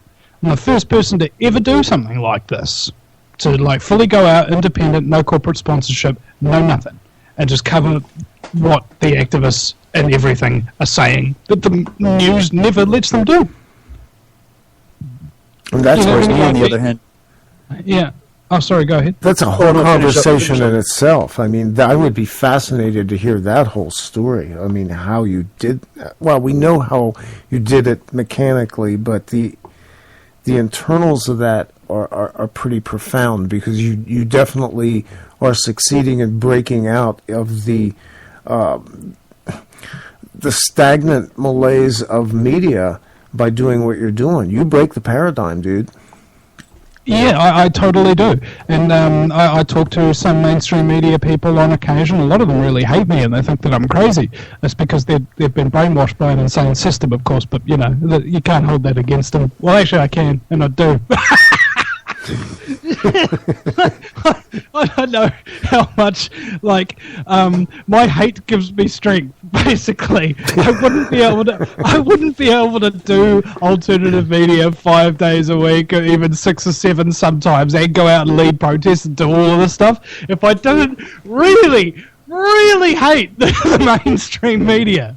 Like, I hate them so much that it gives me angelic strength. You know, like the power of Zeus itself has been energized into my veins. I hate the media so much. They're so douche with their douchebaggery, their scumbaggery, and their various other forms of baggery. It's quite satisfying to know that you can go out there with minimal effort. It only takes you a few hours to interview somebody, then publish an interview up, to know that you've done 1,000 times better job than a mainstream media 90-second report or 5-minute interview with one of these activist people, right? And you get the fullness of understanding of where they're coming from, who they are, and what they're doing, and precisely what it is that they're exposing. And I think this is a man quality. A man looks at a problem and just goes, bugger it, whatever else everybody else is doing, I don't care. I'm going to go out and solve this one. You know, and the wife will be at you, honey, you know, you're not bringing in enough money, we're never going to survive like this. Don't worry, woman, I'm a man, I'll work it out. Man provide. It's precisely what happens. You go out there and you start doing that. You start contributing to a better society as a good male role model should. Because I had to accumulate male role models myself because I didn't really have one of my dad to a large degree. Yeah, kind of left when I was 10. I only really saw him maybe once or twice a year if I was lucky for the following 17 years, and then he died. So what you going to do? You're going to have to accumulate lots of other male role models, don't you? Like we were saying, the village has to raise a child. I woke up cognizant that there was no village, so I had to build one. I had to build a community village among activists and professionals and things of this nature all over the city and all over the country and all over the frickin' world and so many different nations that have now become my kind of like global conscience emotional support network. Like, seriously, you should see whenever I type a I'm depressed or something post on Facebook, all of a sudden there's like... I've seen those. Just the seething mass put the of gun people down, struggling on top of each other to come and help me. Like, no, put the gun down, Vinny. Well, I think it's take the rope off your neck. Yeah, I think it's because I make jokes and stuff like that about all of this type of really scary material that often just basically either it makes us angry or makes us afraid or something like that people have become dependent on it to a degree. Like if you find out that weed really works for your glaucoma or something like that, you become dependent on weed for a good reason because it's nourishing. I view it as a preventative. Yeah. I just revealed something about myself there. No, but it's good because we all have to, you know, at the end of the day, be sane to some degree, but be aware and then still continue living and trying to express those feelings in a way that is constructive as opposed to destructive and going around and, you know, punching walls or whatever it is that instinctually you want to do when you hear about some of this stuff. But, you know, it's like that old saying, the truth is going to basically piss you off. It's not something that's always going to be a bunch of flowers and rose petals. It's going to be something like that happens. But there's a process. That's where you start. And then you find a way to...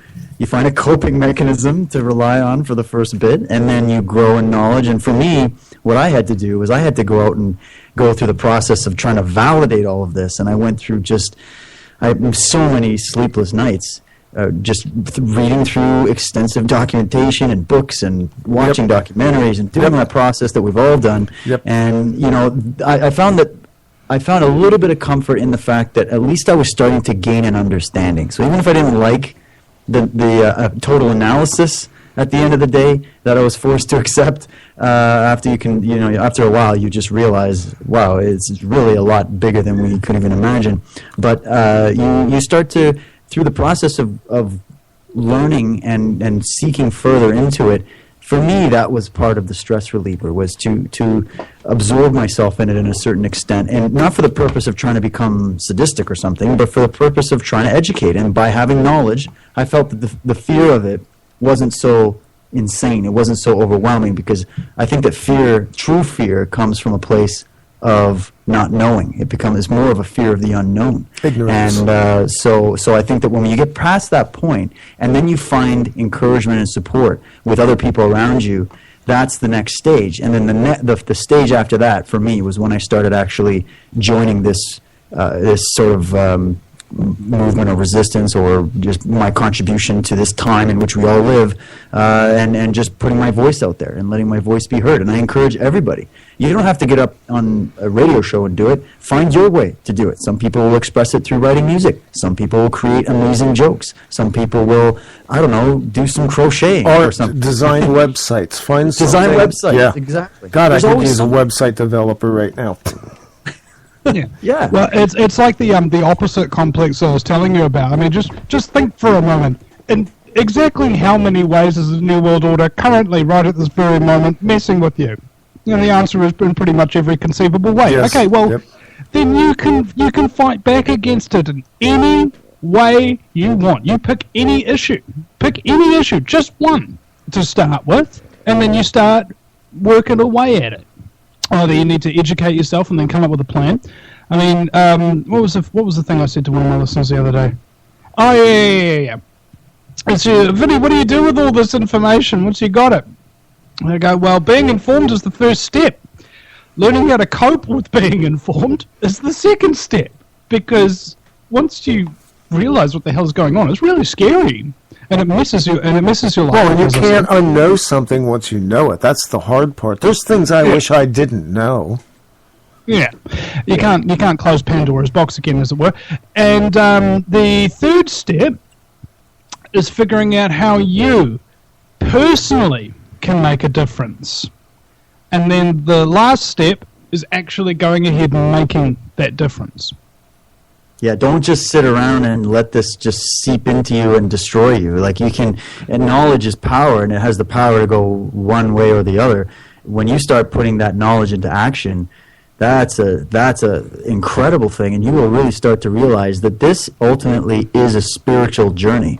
And if that word spiritual frightens you because you're not sure what we mean by that, just think of it as a term of you're expanding your awareness, you're expanding your pride, you're going inside, you're dealing with all those emotions, you're learning how to express yourself, you're pulling yourself out of your own shackles in a way. And by having the system and the way the world is structured as sort of a template for this inner journey that we all have to go through to get rid of the inner tyrants and the inner New World Order or whatever, you start to realize that you're on a macro scale, and it's just at one end of the scale that might be different than another end of the scale, and it reflects itself in a different way. So it's an opportunity. I think it's an opportunity on an individual level, and it's also an opportunity on the collective level as well. And we really are in the time that's quite exciting. And even though some of it seems kind of dark, you just know that there's millions of people around the world that are working towards trying to come up with viable solutions, and they're doing a great job at it. And it's just going to get better. And that ball is just going to keep rolling harder. I'm actually encouraged by a lot of the young people that I meet, and how sharp they are, and how aware they are, and how passionate they are, and creative, and how they understand this way faster than when you're trying to talk to somebody that's been indoctrinated by the system for too long. So I have hope in the future, and I'm honestly you start to feel proud, you start to feel encouraged to just be partaking in this time in history. Because if you look back in history, it's been very dark for a long time, and our forefathers have had to fight their battles. This is just the battle that we have to fight, and it's a challenge. And there's a great quote by Carlos Castaneda that I have hanging up in my martial arts dojo, and it's basically talking about the difference between the average person and a warrior.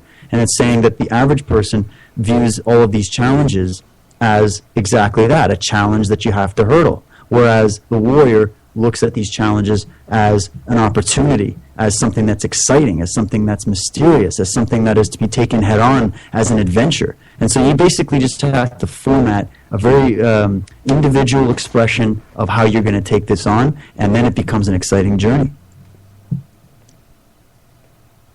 It does. And I think people don't realize as well that you don't need anybody's help to start this journey. Usually you need help along the way. You know, like, have you ever seen that happen? You really want to do something, and you go out and you go, hey man, do you want to help me start with this website or that radio show or do this or that and the other?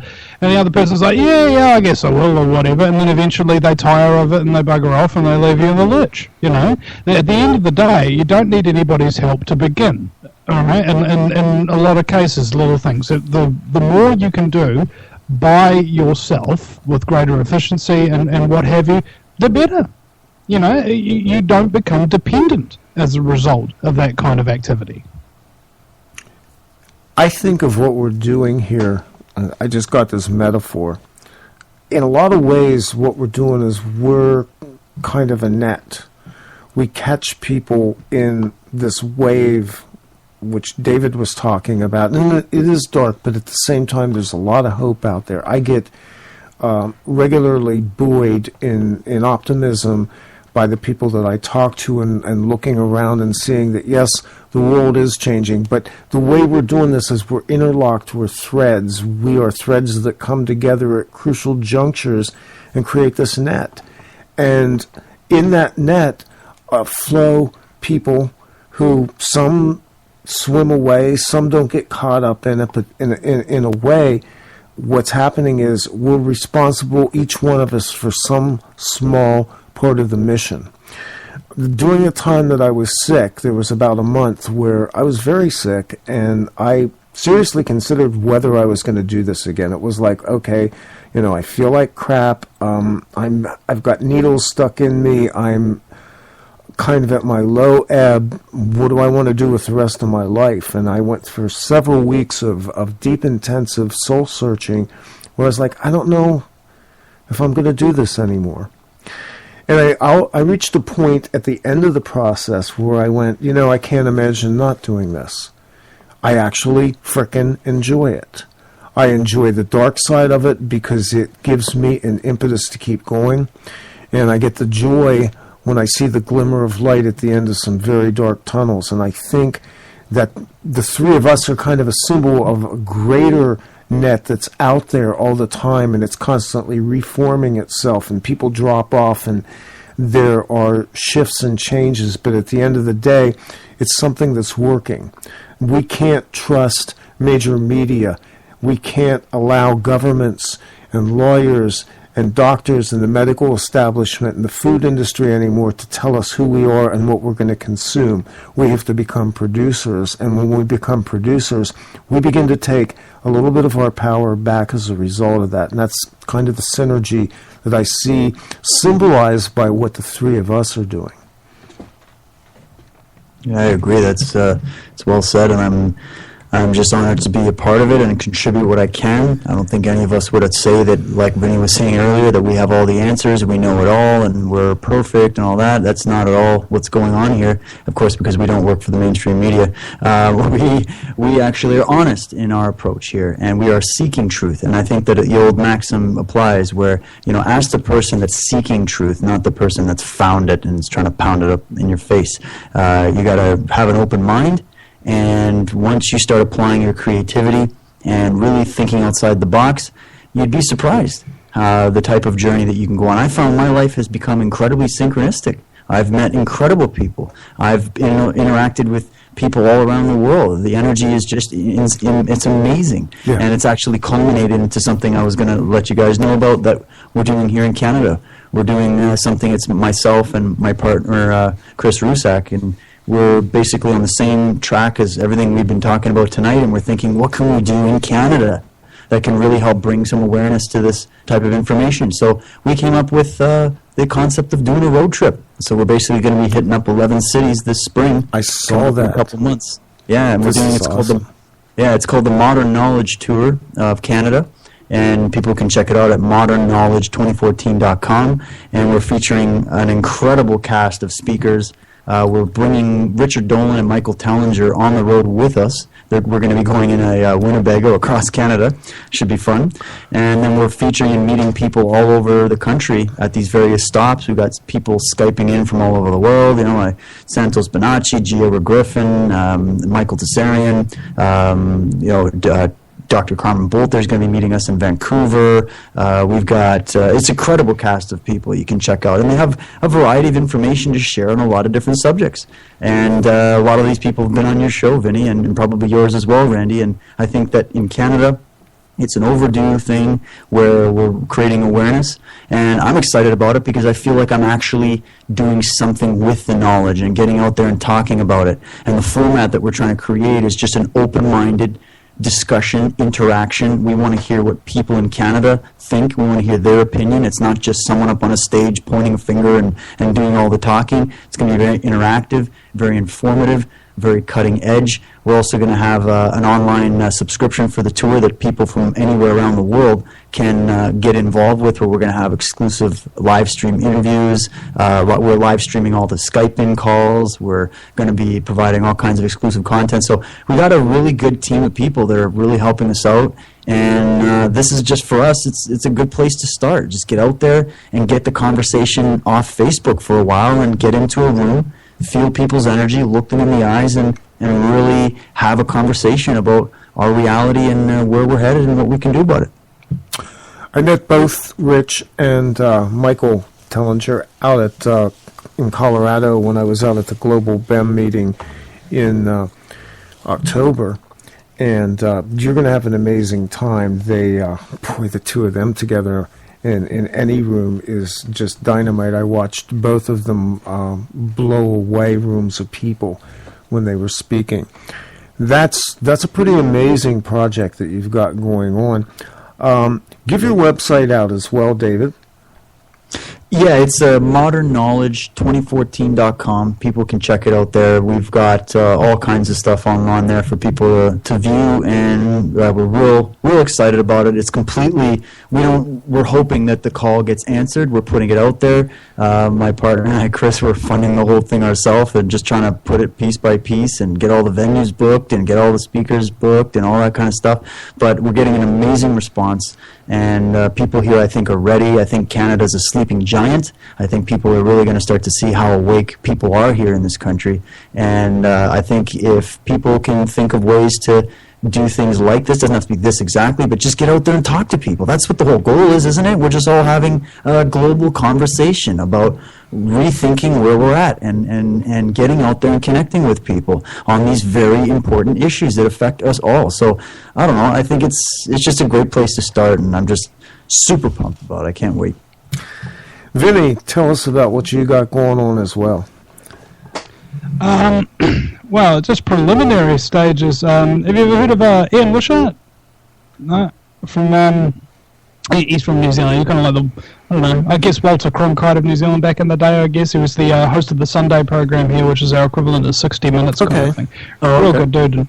And, just wrote this book, Totalitaria, that's gone bestseller, and he was on George Norrie about it, and I've just been in a conversation with him. He's going to let me narrate the audio book, and then we'll see where we go from there. That's pretty exciting. First audio book I've ever read out. So yeah, it'll be good because I don't like to read, and to be honest, I haven't actually read the book yet. But I know that it's written by Ian Wishart, so it's bound to be, and judging from what I've read so far of it, yeah. So it'll actually be it'll hit a double whammy. So I'll get to both read the book. The first book that I've read in God knows how many years. So we're going to be witnessing Vinny's mind explosions as he goes through. Like, this is a great gig, though. This is actually a gig I'd like to really? get. Yeah, this is it's gonna be awesome. You're gonna win through. Reading a book is quite a project. Oh yeah. Well, it'll be professionally done. I mean, I've Yes, already it done will. the prologue for it and sent it to Ian as a sample, and he just says, "Yeah, let's go ahead and proceed with it and see what we can do." You know, we don't know what we're going to do with it. It's kind of like a tuxedo. You know, you never think to yourself, "Man, I don't have any occasion to wear a tuxedo," but once you got one, you find an occasion, don't you? Vinny, you sent me this clip a while ago. What did you want me to do with this? I wanted to play it. It's 78 minutes and 17 seconds long. Are you kidding me? No. No. That's a completely different link, bro. Okay. Well, we'll say That's a documentary. It's further down, bro. It's further down. I downloaded the whole thing, so. Oh my god, bro. Well, if nothing else, we've got really good bandwidth here. I will say that. There's just a link to the actual song. I uploaded it while we were over the break, so you could just click the link and play it right away. Well, I screwed up, so sorry. I'm basically massively ADD, so no Ritalin required, but some medication will be provided. I was actually given a ADHD test one time, and also a brochure. On the brochure it had all these little symptoms of ADHD, like high energy, creativity, inability to sit still, get bored easily, and all of that kind of thing, and wanting to have things your own way. And then when I was in business school, I think in Business 101, they had a slide up with exactly those same attributes on the slide. Exactly. You know what they were describing? An entrepreneur. Yeah. The system was the drug or the entrepreneur, so that were much easier to control. That was my conclusion. Maybe I'm wrong, No, I don't think you're wrong about that at all. I just assume scumbaggery on it. Anyway, I think we need to wrap this puppy up, and I want to thank both of you for coming on. I don't have anything nearly as exciting as narrating an audiobook or doing a road tour of Canada. Trust me, that's incredible. Maybe I should just give a link to my website as well. You should.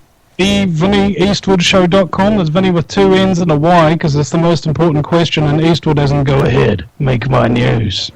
And also my YouTube channel, Vincent Eastwood, or Mr. News, MR News, Guerrilla Media. That's guerrilla, like a soldier, not like an ape. And it's only got one R, like a pirate. Well, I'm Randy Moggins. I'm at offplanetradio.com, and I'm going to continue talking until either I run out of breath or somebody shuts me up, and it's not going to be easy. This has been Off Planet Radio and the Mantalk 6. We'll be back again. That's a threat. We'll see you very soon. Stay on the line, guys. I'll talk to you as soon as we get off here.